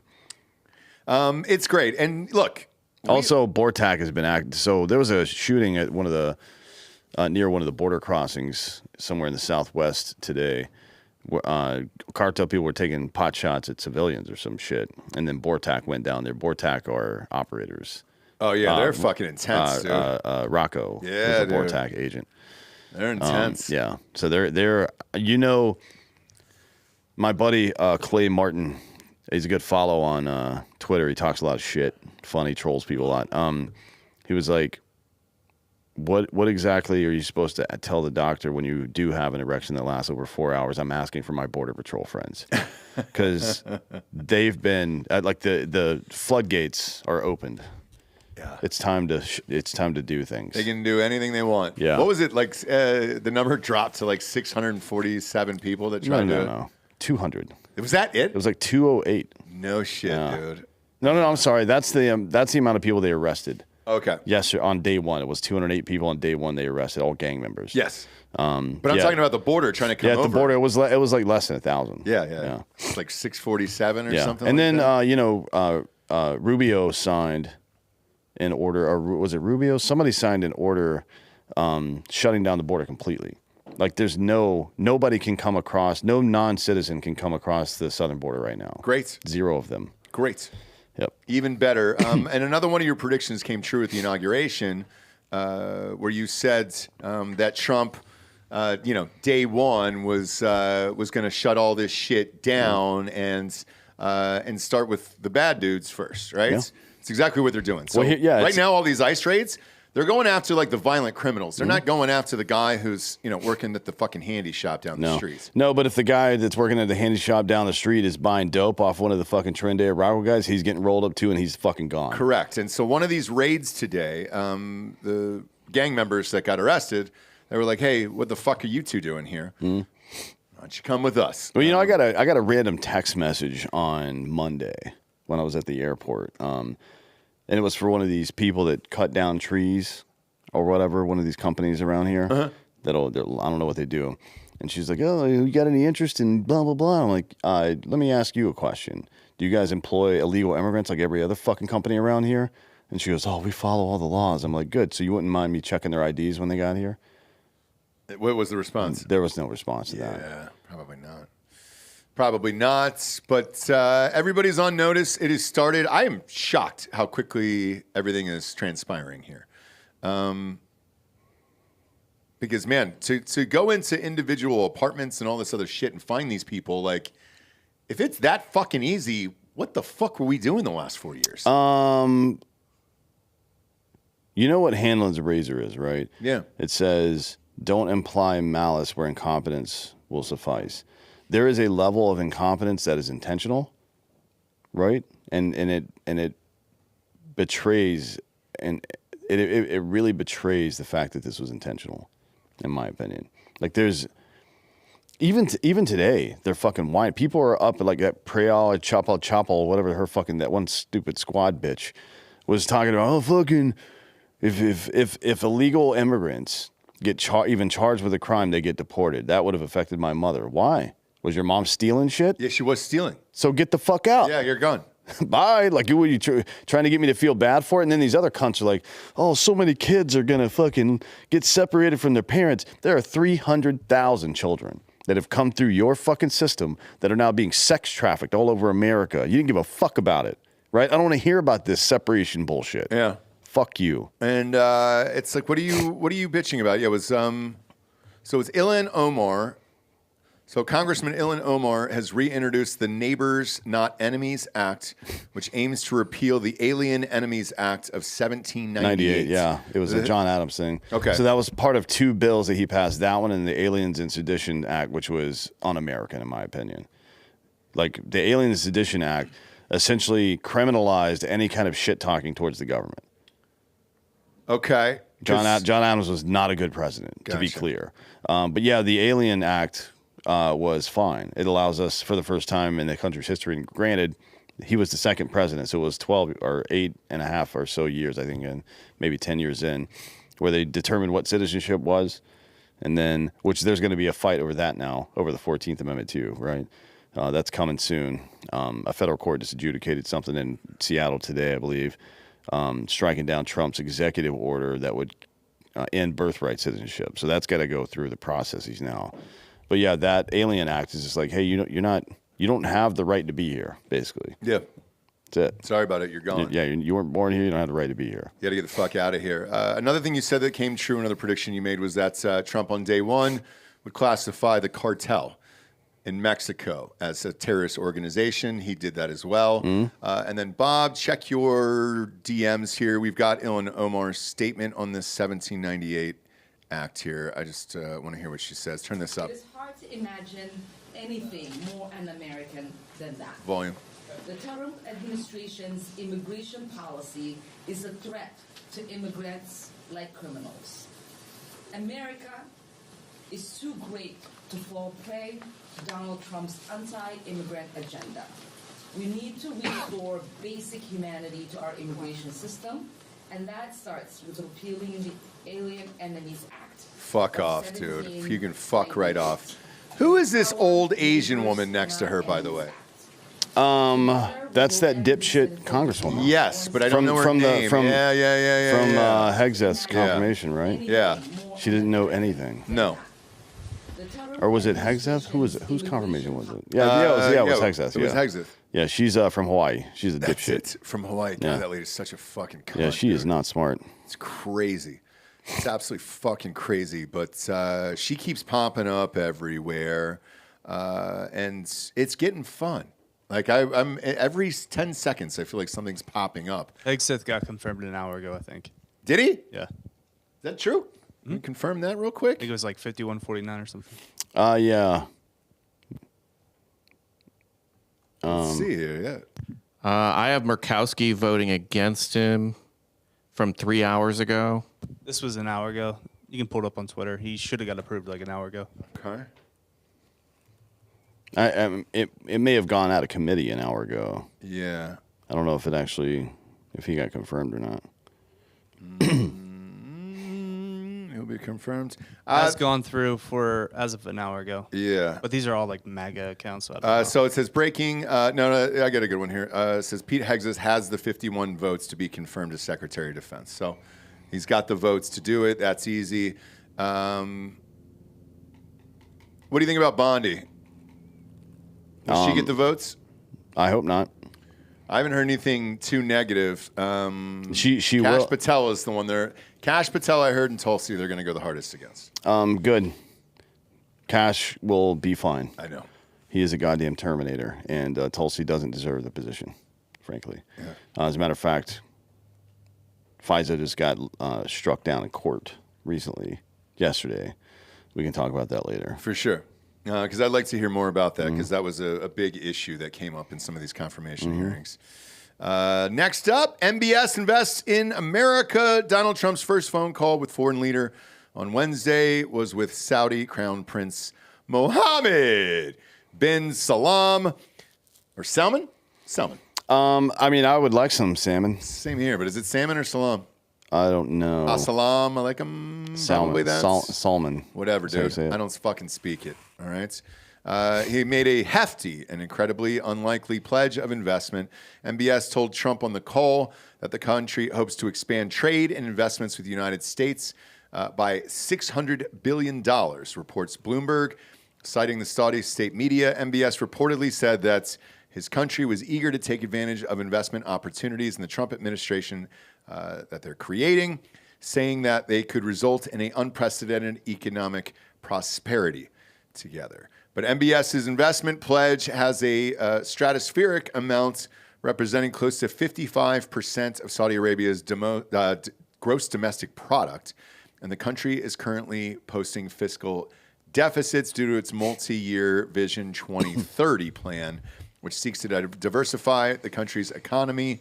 Plus, the oil-rich nation has been hurt by falling oil prices. That's going to be resolved pretty soon. Greg Kohlstrom, who's a journalist, pointed out that the $600 billion over 4 years is more than what Saudi Arabia's public investment fund, or the sovereign wealth fund, has invested in the entire world to date. So Trump on Monday floated the idea of making Saudi Arabia his foreign visit as president this term, but only if the country was willing to buy $450 to $500 billion worth of American products. It turns out they countered with $600 billion for some reason. Great. Trump made Saudi Arabia's first foreign visit in 2017 as well for the same reason. It was to get that Abraham Accords stuff kicked off. Now, Abraham Accords, really good, right? Not finished. Like part of it is they have to. If any of this is going to happen, not us, not the U.S. specifically, but the Arab partners and the Israeli government are going to have to decide how to carve that shit up and how to not have Palestinians under Israeli control. Whatever you got to do to get that done, I don't know what it looks like. Don't care either, right? Yep. But if that's going to happen, that's got to be part of it this time, right? He didn't get a chance to finish it. People criticize him. Dave Smith, who I like, criticize him about that part of it. I think, to be fair, Kushner had barely signed the last signatory onto it before they even got to that part, right? And then the election got stolen. So now I'm hoping that Kushner, I don't think is going to be involved again, but I'm hoping that Trump, who has, what's his name? Former governor of Arkansas. Huckabee is the ambassador to Israel. Hopefully he and whomever the ambassador to Saudi Arabia is, because those are the two most powerful countries involved, can work that part out, right?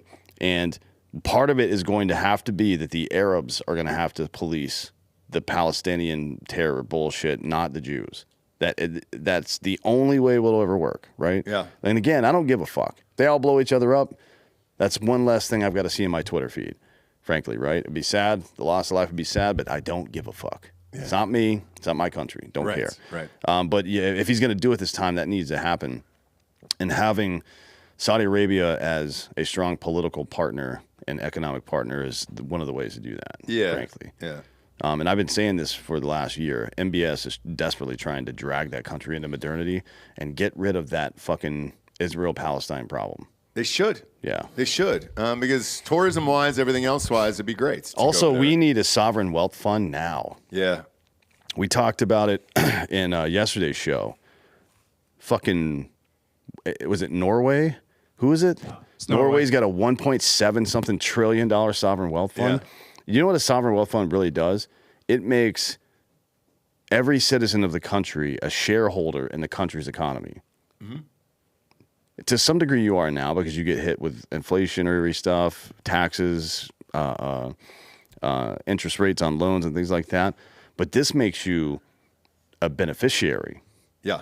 As a shareholder, and not just somebody that gets dunked on all the time, right? It's a really good fucking idea, and I can't believe we haven't done it yet. I'm hoping Trump tackles that in this term as well. Yeah, same, man. And look, the hits keep on coming here, which is fucking great for us. Next up, sponsor-wise, we got MyBookie.com. Promo code Drinkin Bros doubles that first deposits all the way up to $1,000. Get off the couch and get into the action today.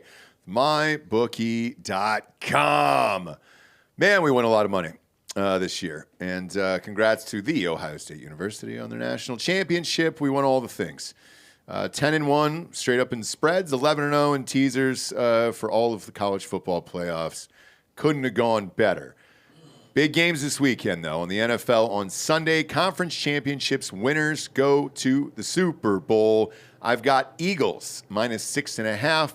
And I'm taking the Chiefs -2.5. Now, I love to see the Bills and the Redskins in there. I think that would be a fun one.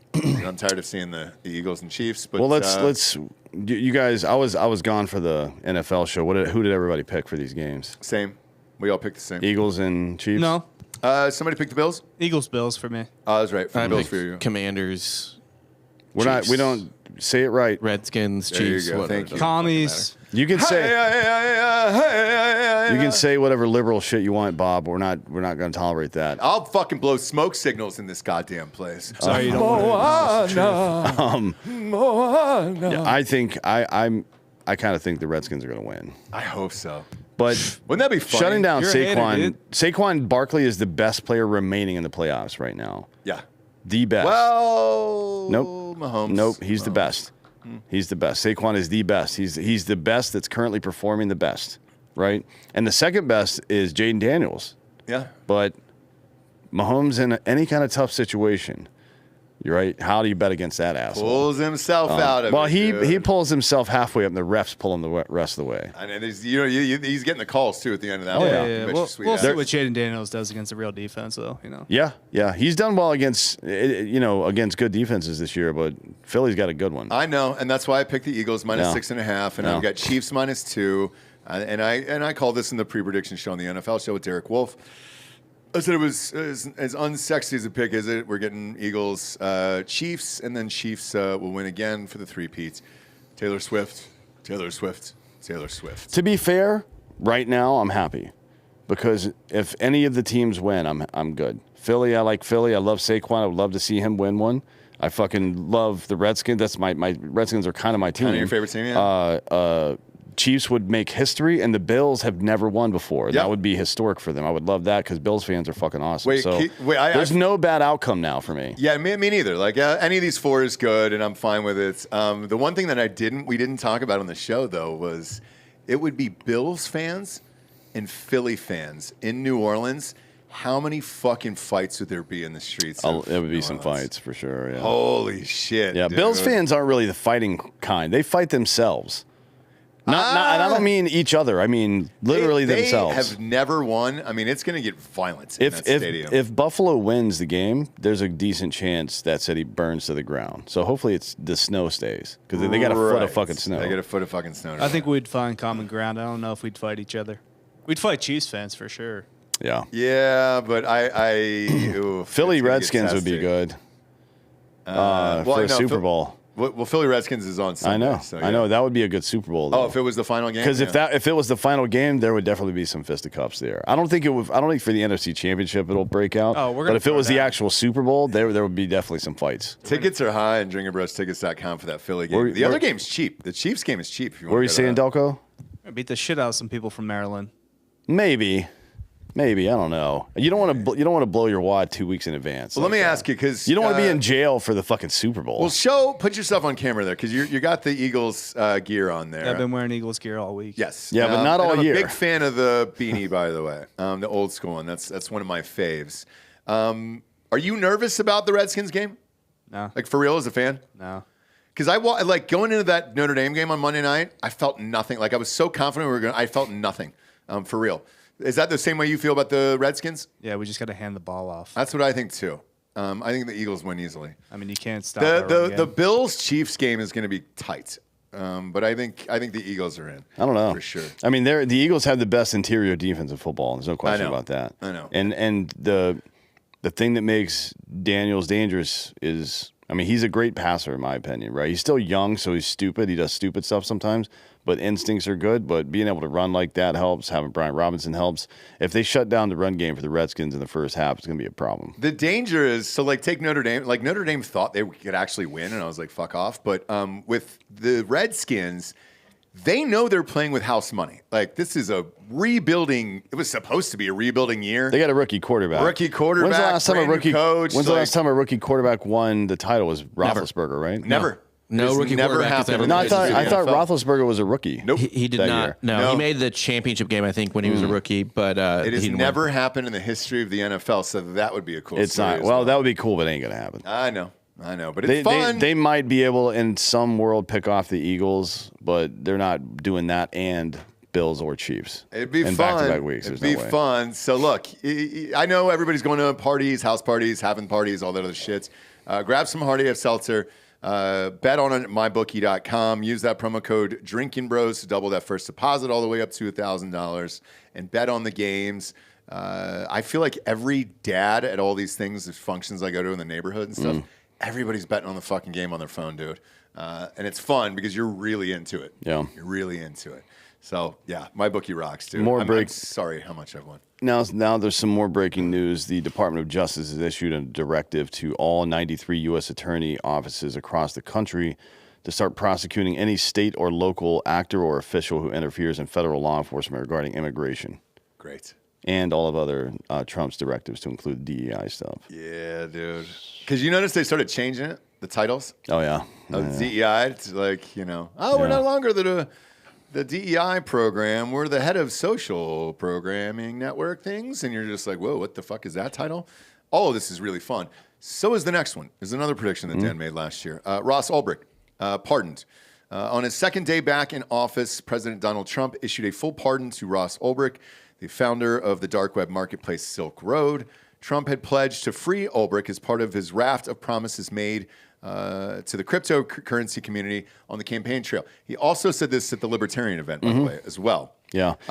And Spike Cohen, who has been on the show, who ran for VP on that party back in 2016, was on Twitter, and he goes, hey, you promised you would release Ross day one. I want you to hold your promise. And Trump said, boom, here we go. So he's out. And there was a photo of him last night.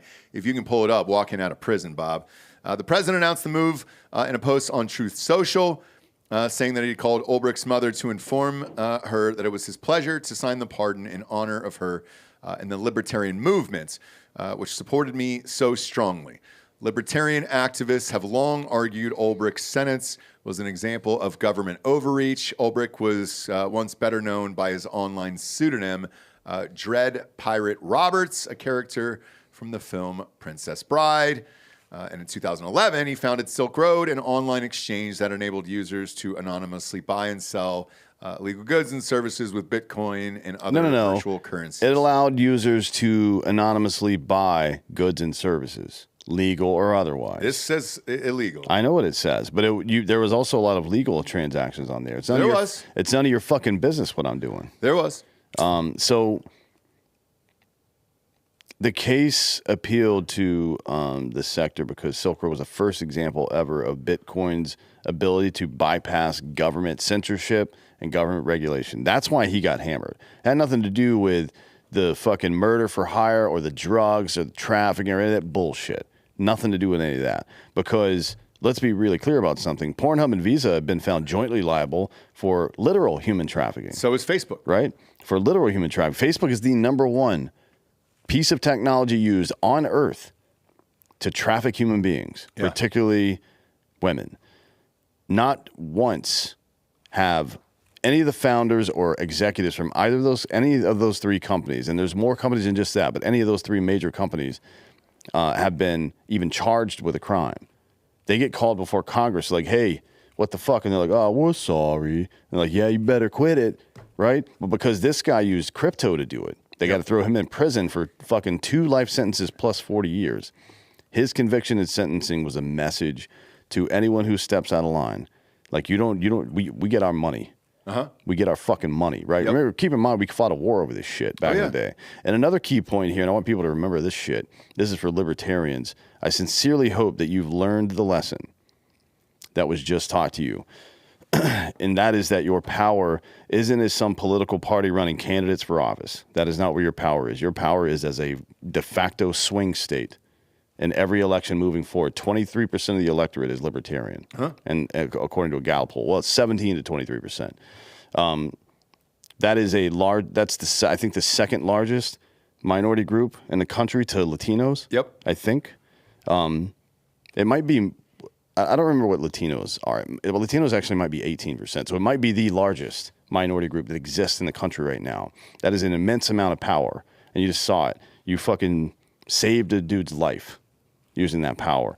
So now focus on, in the midterms coming up in your local elections, because you have power there too, and then in the fucking federal election in 28, start thinking about what goals we're going to achieve. Smaller government, no wars, and expanded liberty. That should be your goal now. Stop trying to run people for president. Doesn't matter. You're not gonna. You will never win that, ever. But you can affect things that actually matter, like cryptocurrency. This stuff that Trump's doing, banning central bank digital currency and starting a crypto service inside the government, or at least an exploratory group to start using it to our benefit somehow, and getting these people out of prison that don't fucking belong there. That's power. You have to use it. Yeah, and with this was another example of Trump keeping his promise on day one. This was their big ask. This was the Libertarian Party's big ask. It's like, hey, we want this guy out of jail. I think he's been in there for 10 years. Bob, show this picture one more time. 10 or 11. He looks great. Jesus Christ, man, for being in there for 10 years and just getting out. How old is he? Because he looks young in this picture. He's 40. He's 40?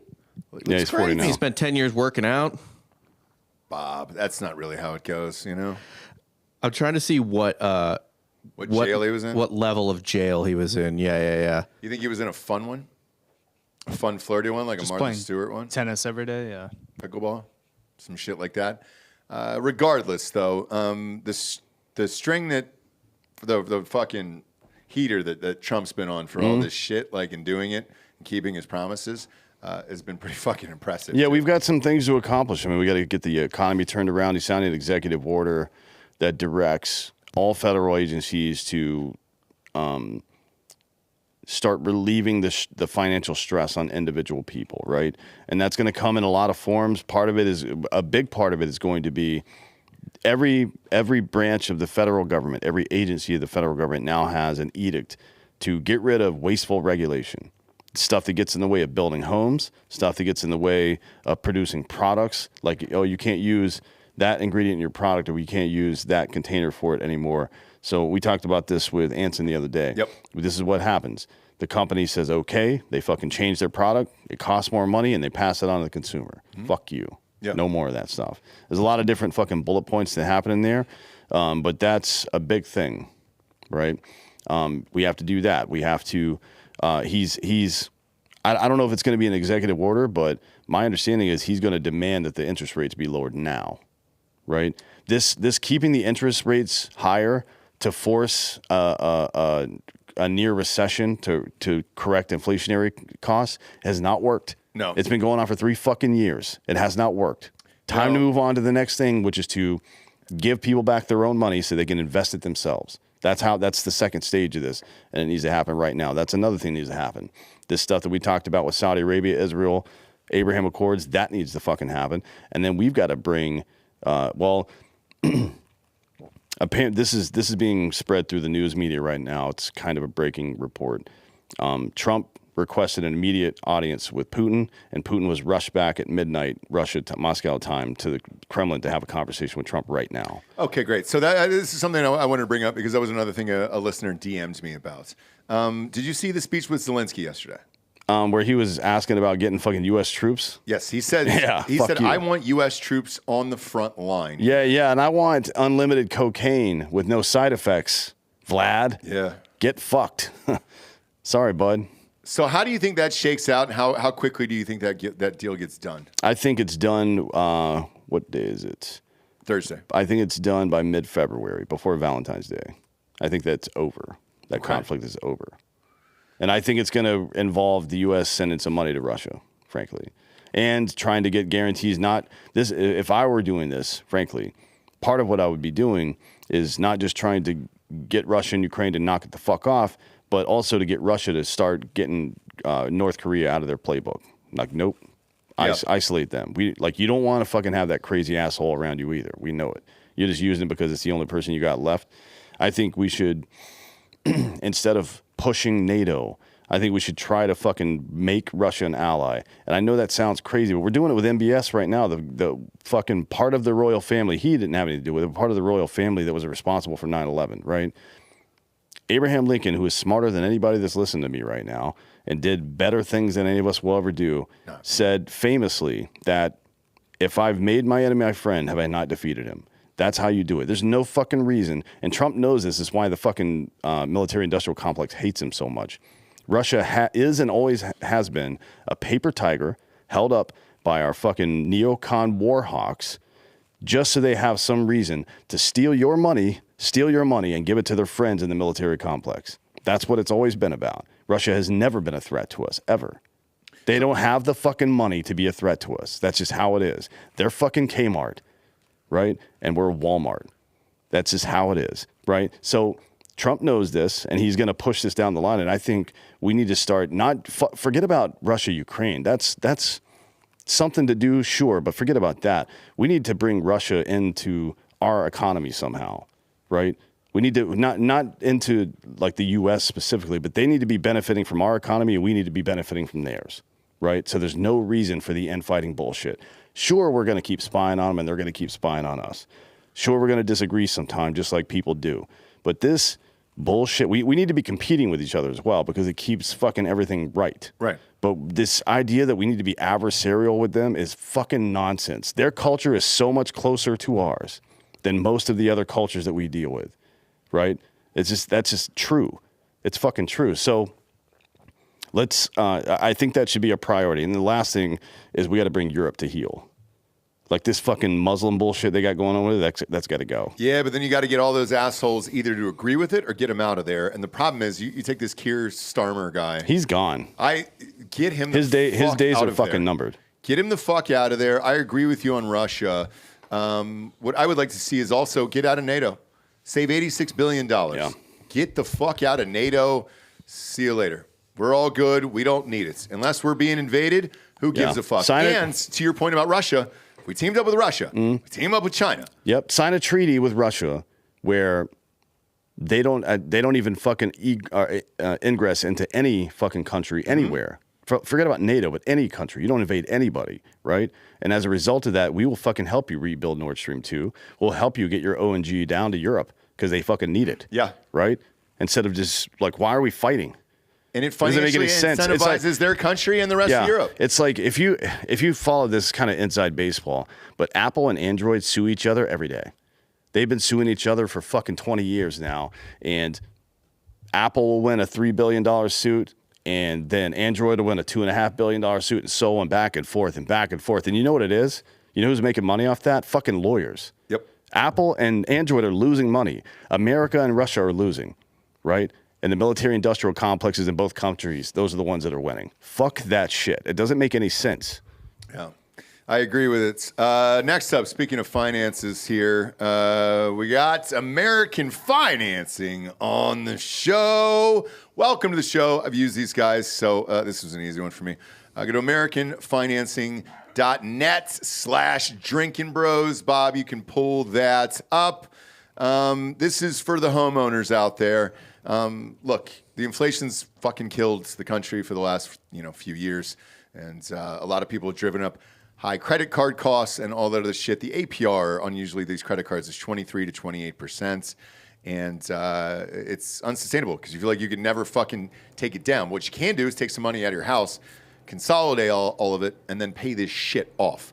American Financing is a family-owned company that's been around for 25 years. Their mortgage consultants are salary-based, so there's no incentive for them to put you in a loan that doesn't make any sense. Our customers save $800 a month on average when they call, and then they help them.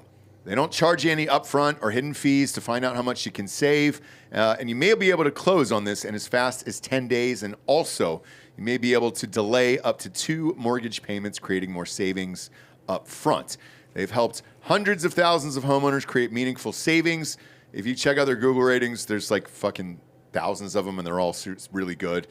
January is the time to get your financial house in order and off to a good start in 2025.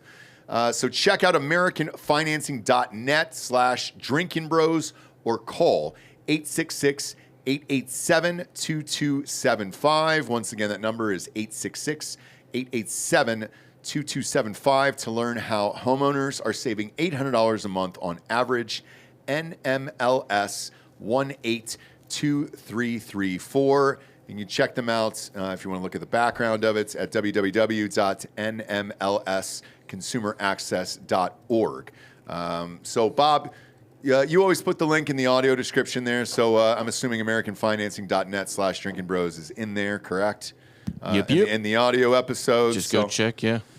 So go and check it out, see if it's right for you. Also, if you're maybe remodeling or doing some fun stuff to your house as well, you can also take some equity out of it and maybe put in something fun for the summer for the kids. You know what I'm saying? Next up, Trump blasts the fucking female retarded bishop. God damn it. I saw this yesterday and I couldn't believe it. I saw this video. President Donald Trump blasted Mariann Edgar Budde. I don't know if that's how you pronounce it, but I like it.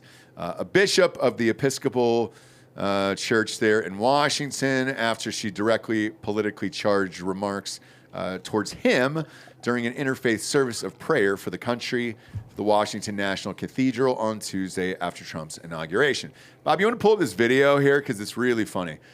J.D. Vance in this video, too, is just like, Oh my Christ! Like who fucking sent this woman? Yeah. Just go to Twitter, type in Bishop, and it'll pop up immediately. I don't know how she got in there. That's the crazier part. I don't either. And here's let's just run through the Bible right quick. You ready? Yeah. Okay. A woman should learn in quietness and full submission. I do not permit a woman to teach or to have authority over man. She must be silent. That's 1 Timothy 2:11 through 12. Okay. That's a good one. You like that one? Yeah, I love that one. I didn't know you were asking me, by the way. No, I'm just, if you're going to have a system of beliefs that's kind of defined by a book, and the book says that you can't be the one doing something and you're doing it and you're expected to be taken seriously, sorry, dude. I mean, that's definitely a dude. I right? was just going to say, so as soon as I saw So maybe this that's a loophole chick- if it's a fucking tranny? Yeah, I was like, is it Oh, a the old little tranny. dude? Jesus is up there in heaven. He's like, God damn it, dude. They Yeah. got me again. Fucking A. tricked me. Look at that. For fuck's sake. Bob, go ahead and play the video.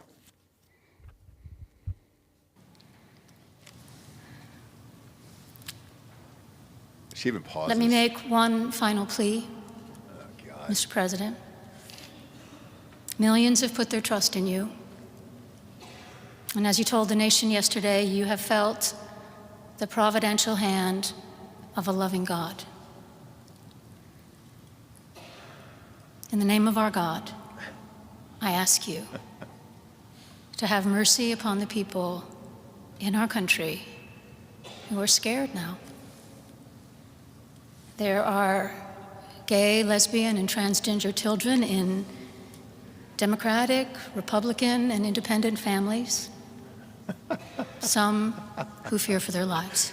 Tiffany Trump, dude, is not having the people. bullshit. There's JD Vance. The people who pick our crops and clean our office buildings, who labor in poultry farms and meatpacking plants, who wash the dishes after we eat in restaurants and work the night shifts in hospitals, they may not be citizens or have the proper documentation, but the vast majority of immigrants are not criminals. They pay taxes and are good neighbors. They are faithful members of our churches and mosques, synagogues, wadara, and temples. I ask you to have mercy, Mr. President, on those in our communities whose children fear that their parents will be taken away, and that you help those who are fleeing war zones and persecution in their own lands to find compassion and welcome here. Our God teaches us that we are to be merciful to the stranger, for we were all once strangers in this land. May God grant us the strength and courage to honor the dignity of every human being. Oh, God. To speak the truth to one another in love. This is supposed to be the National Prayer Summit. walk humbly with not each other your and political our God. pulpit, you stupid cunt. For the good of all people. She got on her Of all people soapbox, in dude. this nation. Yeah, well, he, And the she, world. who fucking knows? Amen. Cool. So before we get into the Donald's response to this, Can we? Oh, right there, Bob. You had it real quick. Tiffany Trump's face right there. Oh, boy. Right at the beginning, at the top. Like, she knew it first, and she was like, fuck this bitch. Also, now, I kind of want to switch. I think Tiffany's my favorite now over Ivanka. Please carry on. yeah. So let's clear up a few things before we get to the Donald's remarks. There's no such thing as LGBT or trans children. They're children. Just kids. Okay. Just kids. And they must not be sexualized. And if you're in the process of sexualizing them, you are a groomer and you belong in prison or the dirt. Yeah. Okay. Now, Trump trashed Bude and her performance in a post on Truth Social, suggesting that she and her church should apologize to the public. I don't think that's going to happen, but the president also pointed out there are illegal immigrants who have entered the country and killed Americans. He says the so-called bishop who spoke, which is, of course he did, who spoke at the National Prayer Service on Tuesday morning was a radical left hardline Trump hater. She brought her church into the world of politics in a very ungracious way. She was nasty in tone and not compelling or smart. She failed to mention the large number of illegal immigrants that came into our country and killed people. Many were deposited from jails and mental institutions. It is a giant crime wave that is taking place in the USA. Apart from her inappropriate statements, the service was a very boring and uninspiring one. She is not very good at her job. She and her church owe the public an apology.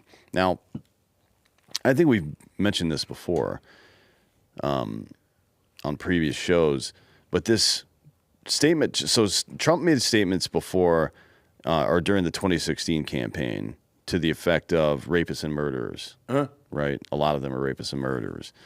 They're emptying out their prisons, blah, blah, blah. People call them crazy, racist, whatever. Yep. Bob, can you look up the crime rate in El Salvador and what's happened to it over the past few years? Oh, it's nuts. Have you seen this graphic? I think it's at an 80-year low. Yeah. That's my understanding. He kicked them all out. He did. Yeah. Like, whoever the president of El Salvador is, by the way. Yeah. Smartest Smart man move. alive. Yeah. I wish we could do the same thing, but he put his entire economy into Bitcoin as well. Yeah, but like Dan was saying, we privatize our prisons, therefore we can't do that. Otherwise, genius idea, by the way. So I'm not even knocking him. Bob, throw this up. 2015, they had the highest rate in the world. And by 2024, they had the lowest on record for them in their entire history. 114 homicides, that's it. Yeah. That's outside of Chicago today. Per 100,000 people. Can you just throw your own citizens? Oh, no, I'm sorry. It is 114 homicides. Yeah. Shit. Yes, total. Yeah, that's what, a third of Chicago for a year. A day. Yeah, but fucking hour. Can you really throw your own citizens into another country and expect them to take them, I guess? We did. Oh, no, we've taken them. Yeah, everybody's done it to us. Shit. Why can't we do it to anybody else? That's what we need to do. We need to get the Russians to trick some other country into being woke now. So trick Mexico into being woke when they'll take all our dipshits. Take all those the other pardons. So Biden pardoned all those people on death row who are about to be executed because he doesn't believe in the death pardon, I guess, or whatever the fuck it is. Great. Get them all out. And then just ship them to another country and drop them off in the middle of Rwanda and just see what happens. I think Trump should be there, and it's like each time just have him go through a turnstile, and every time he's like, "Get the fuck out, get the fuck out, get the fuck out," or hire somebody to do it. Who would be good for that job? A celebrity to tell people to get the fuck out. If we were doing get the fuck out, God, who's non-left? It doesn't matter. If a lefty wants to sign up for it and they're good, I'm supportive of that. Well, because I'm picturing The Voice. I would like it to be Keith David. Keith David would be good. I don't know what his politics are, actually. I mean, he's difficult to work with, but that isn't necessarily. There's a lot of difficult people. I just want to hear that voice. Get the fuck out. Yeah. Get the or fuck Sam out. Jackson. Oh, boy, that'd be great. He would never get out, it. motherfucker. Yeah. Like just over and over again. Actually, you know what? Fuck him. We'll just have an impersonator. We'll hire a Republican that can impersonate Sam Jackson. Yeah. It's a hard voice to do. Get out, motherfucker. Nah, people can figure it out. Somebody will figure it out. But yeah, this whole fucking shit and this lady here. Play the angel music real quick. There you go. Yeah. Dear Mr. Trump, dear Mr. President, please let the children cut their dicks off, put them in jars, put them on shelves, put them on mantles. All the illegal immigrants deserve to live inside your house, our houses. We should let them shit in our yards. So help me, Heavenly Father, amen. Fuck off with this whole thing. Yeah, all of it. Bob, what do you got to say about all of it? What do you got to say about Episcopalians? Well, I heard. Dude, wait, are you kidding me? Some of the part. Well, was, let them. Like we've been talking a lot of shit today. Let them talk some shit. Yeah, let us talk some shit. Oh, go ahead. But one question I had was: are you allowed to even be a female bishop? Yes. Oh, you can. Okay. They have like trans and gay bishops. I did not know that. Yeah, not in the Catholic Church. Not in the Catholic Church. Yeah. That's when you need a proper fucking religion. Like, a crusade. These church people, they just fucking fucked off so their fat, dumb fucking king could get married to some other fucking woman because he didn't realize that his own cum didn't work right. Yeah. And here we are now. Fuck that shit. Also, it is funny that people. The reference, by the way, is Henry VIII, and the other reference is that the sex of the child is determined by the man, not the woman. Yeah. The end. All right, Bob, continue. It is funny to me that people are always like, "Oh, Pope Francis is such like a liberal or whatever," but like like the Episcopalian Church is they're fucking woke, like legit woke, and have been for a decade at least. So that's their whole bit, huh? And so why? Well, they're why trying did to she get stay chosen to do this. They're trying to stay relevant, right? It's marketing. Ultimately, almost everything in the world comes down to money. And the Episcopalian Church was like, well, we're not. People don't know the difference between like Lutherans, Catholic Light. People know that. Right? Yeah. But what the fuck is an Episcopalian? Episcopalian's actually closer in service to Catholicism because it's very, very similar. Yeah, the service is almost identical. Yeah, in fact, you can go, if you're in a bind and you're a Catholic, you can go to an Episcopalian service. And I should say, just for the record, my kid goes to an Episcopalian preschool and it is quite lovely. But you fucking traitor. There's no Bob, you hate your God. I've written a letter to the Pope letting him know what you've done. The Pope. That's true. Are there fucking Catholic churches around here? There's a million. I don't have. There's not that many. There's not. There's not 10 parishes. There's not one that I know of with a preschool that's in nearby. So yeah, still you're a fucking traitor. I don't disagree. Dude. You hate your religion. I think we should at least consider excommunicating Bob. Or what's that belt with the lashes on it? That's a cat of nine tails. Yeah, do that to yourself. I have a cilice that I wear cilice is regularly. better. That's the one you strap around your thigh. Oh, yeah. Into the meat. I have a Paul cilice. Bettany wore it in the Da Vinci Code. Yeah, I have a better one than he does. Yeah, corporal mortification is a big deal for some of these guys. Are you Opus Dei? No, I'm not Opus Dei. There's a lot of problematic. I'm going to a Christian Brothers high school. A lot of problematic things with what you're doing with your kids. You send them to an Episcopalian fucking preschool, and then you go to a swim class called Little Fishes. Oh yeah. I'm sorry, a what? Little Fishes. A what class? Swim class. Swim class. Yeah, What's the Little Fishes? What's wrong with that? It's a real deep cut child molester joke. Oh boy. Is it really? Tiberius. My kids went there. No, not Tiberius. Hey, it was. Bob. Tiberius. Okay. Bob, my kids went there. Yeah. What's the? I don't know the reference. So Tiberius's Augustus's heir, to let you know how his stepson. How things go when you get emperors in place. His heir and stepson. I guess just started having literal babies blow him. He had an Epstein Island of children. And he called them his little fishes. Yeah, not great. Jesus Christ. So this is the problem. I'm not kids. Yeah, babies. Babies. He would take him off the mom's teat, put him on his dick, so they would think that his dick was the breastfeeding. Yeah. Come on, dude. Yeah. So this is the problem with. God damn it! Usually it's a video or a picture that grosses me out. Yeah. Like these are just words. Well, I still believe that a benevolent dictator is the most effective form of government, right? Yeah. I also think from a soldier's perspective, God, king, and country, that resonates with people. Makes a lot of sense. It's harder to corrupt one man than it is to corrupt enough people to fuck up an entire organization if he's a good man, right? The problem is for every Augustus, there's a Tiberius, a Nero, and a Caligula, right? So it's the problem of succession, which is why they made that fucking TV show. Yeah. Has anybody ever, I mean, I guess, so the Catholic Church got involved for a long time. They were anointing kings and shit like that, but their influence was fleeting in most cases, right? I mean, it was more of like a political thing than it was they actually had the power to anoint the king. Has any culture ever had a good way of choosing kings that made sense, that wasn't like hereditary fucking or birthright transfers of power? That never fucking works. It's always horrible. No, I mean, the Romans for a while, it wasn't really birthright, right? Like, yeah, that's true. Yeah. So it was who had the best claim or whatever. And they a lot of times, like, a good emperor would pick a competent successor that wasn't necessarily his dipshit cokehead son type of situation. Yeah. But I mean, even the Jews. So the Jews had 40 some kings. The 13 of the 19 that came from Judah were called evil kings, right? And I think the northern kings were all bad, right? Or something like that. We did an episode on one. Even the evil king situation is kind of murky. The phrase is evil in the eyes of the Lord, which that just right. means they were incompetent, mostly. There was one that reinstated a lot of pagan or Phoenician practices, Assyrian religion practices, I'm sorry, because his dad was like, you know what? God wants us to be free, so I'm going to fight a freedom war.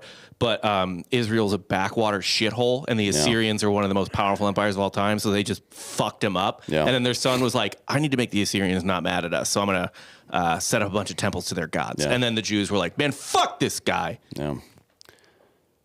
What about the Byzantine side? I don't care about any of that anymore. I think the Byzantine side. Let's get back to the baby stuff. No, so little fishes, by the way, is a goldfish on the goddamn sign, which is why I took my kids there. Yeah. I had no idea. Yep. And he would have little about any of toddlers this kinda fucking swim up shit. to him and nibble on his ball sack. God damn it, dude. Was that true? Yes, it's all true. Just put fish food All on that it. is true? Yes.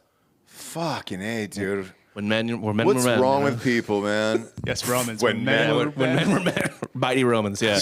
Clip that and put that on Bob's feed, okay? Put it on his FBI report. Speaking of when men were men, I called. They got that domestic violence hotline. I called them this weekend. I was like, "Hey, you guys got any pointers?" Yeah. What'd they say? They're like, "What do you mean, sir?" I'm like, "Well, I'm trying to be better at this. Is a tip line, right? You're trying to give me tips for stuff." Like, no, this is where you report domestic violence. I'm like, oh, good. Well, let me report some because I'm about to do it.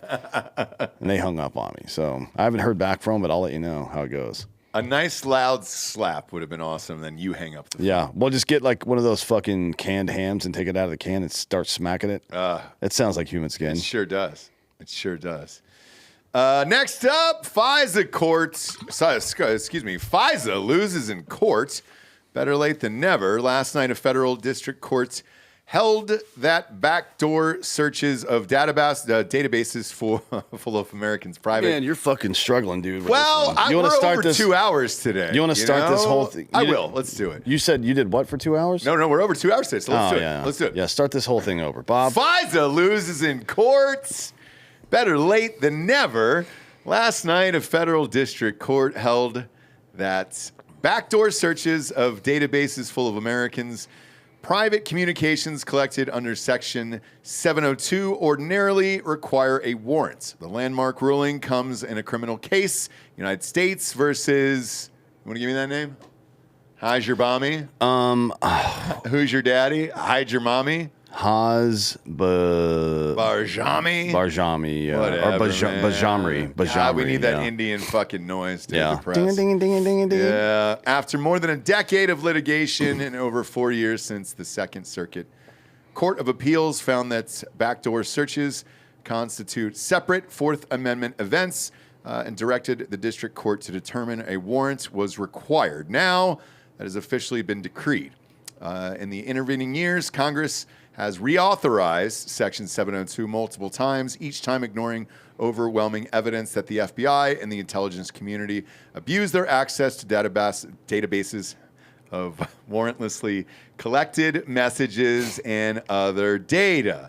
The Foreign Intelligence Surveillance Court, which Congress assigned with the primary role of judicial oversight of Section 702, has also repeatedly dismissed arguments that the backdoor searches violate the Fourth Amendment, giving intelligence community endless do-overs despite its repeated transgressions of even tax safeguards of these searches. Now, this was the thing that you pulled your support for Tulsi Gabbard on. That's right.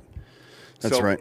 Tell the audience what this exactly means, what this decision means, and then what she can do about it, even if she is confirmed. Well, I don't know that she is. I would be shocked if she got confirmed, frankly, and I hope she doesn't, frankly. But so the FISA stuff allows you're on some email chain, you're on a fucking phone call, conference call, even, and there's a foreign national involved in the call somewhere.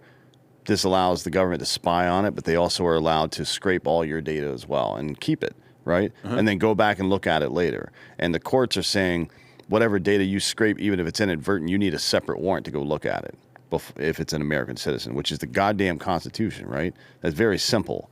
So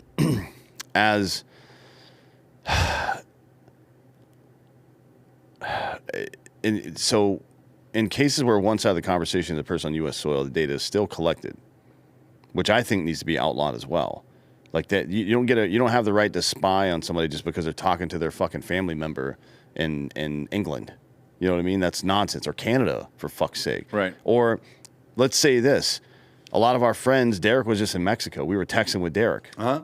When he's in Mexico, they can pull our fucking phone records because of that. Yeah. Because he was texting from Mexico. Yeah. Right? Unconstitutional nonsense. because the U.S. side of these communications is already collected and just sitting there, the government has claimed that law enforcement agencies don't need a separate warrant to sift through all that stuff, and they lost that case. That's not true. As they said in the decree, it is each one of those are separate Fourth Amendment events, right? Just because you have the data doesn't mean you're allowed to look at it. You have to delete it, as a matter of fact, if it's an American citizen, if you collected it without having a warrant to do so. This is really good, first, that the court did it. I don't know that it goes to the Supreme Court. I imagine it will. And I don't know how they'll adjudicate it because I don't trust John Roberts and I don't trust Amy Coney Barrett. I think they're cunts, both of them.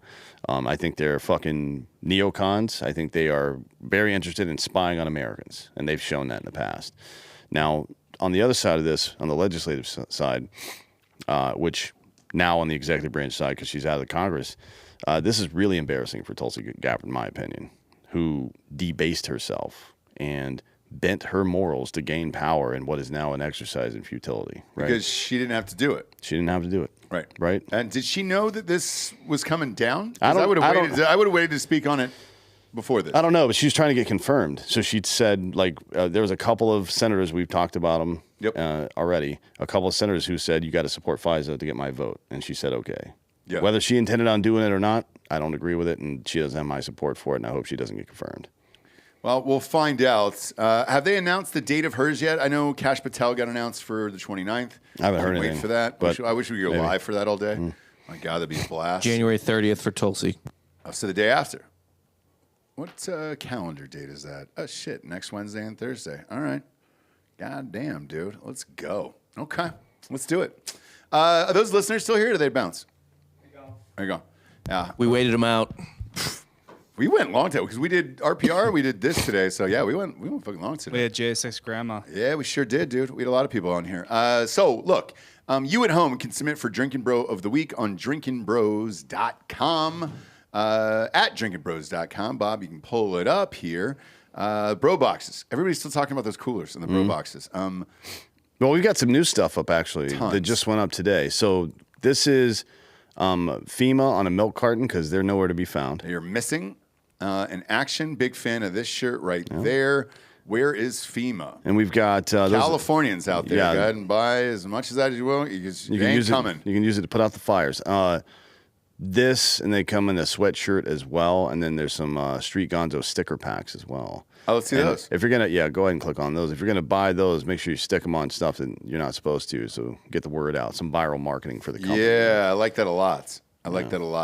Pop that out there. Street Gonzo 98. Or 2028 or 98. Who knows? With that, also, I want to tell the audience, we have a very, very special episode of Street Gonzo coming out. We sent Gary and Joel to the fires out there, and that episode will probably be out, I would say, Monday or Tuesday. I know they're working hard on it now. It's a serious one, so buckle up. But they got unbelievable access to shit that no one else has got. Yeah, thanks to some buddies. Yes. People, Green Beret out there helped us out. Good people. Great people. So you're going to see footage that no one else has been able to see or shown, and they're going to talk to, they have already talked to the actual residents who lost their homes and what is not being done to help them. So that episode will air next week on this channel on YouTube, by the way, because I think it's an important one. Now, as far as drinkinbros.com is concerned, obviously we sell the merch, we got the bro boxes and all that stuff. Brandon said I could tell what was in this month's box. Okay.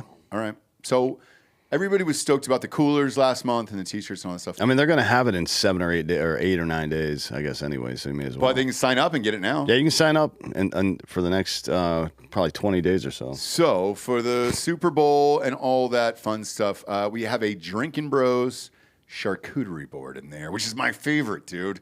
I could fucking eat charcuterie every goddamn day of the year. That's and Benihana's. I can have hibachi and charcuterie every single day of the year, but it's got the Drinkin' Bros logo in it and the knives and all that other stuff for cheese. Yeah, now and then we'll literally just have a charcuterie for dinner. Yeah, same. Meats, cheeses, a couple of fruits. Same. Some olives and stuff. Same here. Maybe some nuts. I could eat one every single day, dude. On the plane, it's the only thing that I order. I love it. So those are for Valentine's Day, and they were hard to make and get in time. So He said I could do it. But yeah, sign up for the Bro Box on there.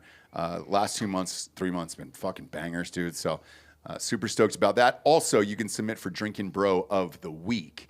All of this is on the app, too. The app is out there. Drinkin' Bro's app is free on Android and an iPhone if you want to just download that. The store is in there. The submissions for Drinkin' Bro of the Week are in there. Yeah, I showed a couple of... All the episodes are in there. And then we have a wall in there with no administrators. Yeah. So imagine Facebook with no admins or no nothing. I showed it to a couple of civilians. Oh, what's on the fucking wall in there? Yeah, when I say civilians, I mean people that aren't pieces of shit like us. Okay. And I was just like, hey, yeah, here's a couple of things. Oh, that's funny. I'm like, oh, go look at it. And they were like, oh, my God. Yeah. This is something. Somebody spread their butthole on there the other day. And their pussy, which was nice. I didn't see that. Well, look, there's a lot of people working hard out there. Working man like Springsteen out there. And you need a little peek at a butthole. Yeah, I mean, if you want to advertise your OnlyFans over there, exactly. Go for it. We don't give a shit. We don't give a shit. But also on drinkinbros.com or on the app, on the Drinkin' Bros app, which is free, by the way. There's no fees or anything like that. We're paying for it. We don't give a fuck. Just because in case Zucks again, we got something up there. That's where the Drinkin' Bros submission is. It gets emailed to us live on air, and we'll read it. This one is from Drinkin' Bros submission, Paul Stevens from Kentucky, a listener since 2019. Nominating Paul Stevens, deceased, who is probably his father. That's my guess. Oh, it is his father. Yes, thank you. Well, I mean, I'm sorry he's dead, obviously, but sorry. He says, my father recently passed away, and he was definitely my ultimate drinking bro, always down to help out or give some advice whenever he needed it. He was old school as fuck, drafted into the Army in 1965, and a blue-collar worker all of his life. The dad, grandpa, and ball that anyone could ever ask for. He was the very best there was. I have a feeling that Paul Stevens wrote this drunk. That's possible. Because I have a feeling Paul Stevens is probably the junior, and then Paul Stevens is probably the senior here. Yeah, so, it sounds right. Good shot that you did it wasted, and I don't mind that either, and I can kind of correct it for you as we go along. Appreciate you tuning in, kids. Go to iTunes, rate the show a 5-star, and leave a quick review. Also, head on over to Spotify. It's just a 5-star, and you can walk away. For Anthony Hollaway, I'm Ross Patterson. This is the Drinkin' Bros Fake News. Good night, everyone.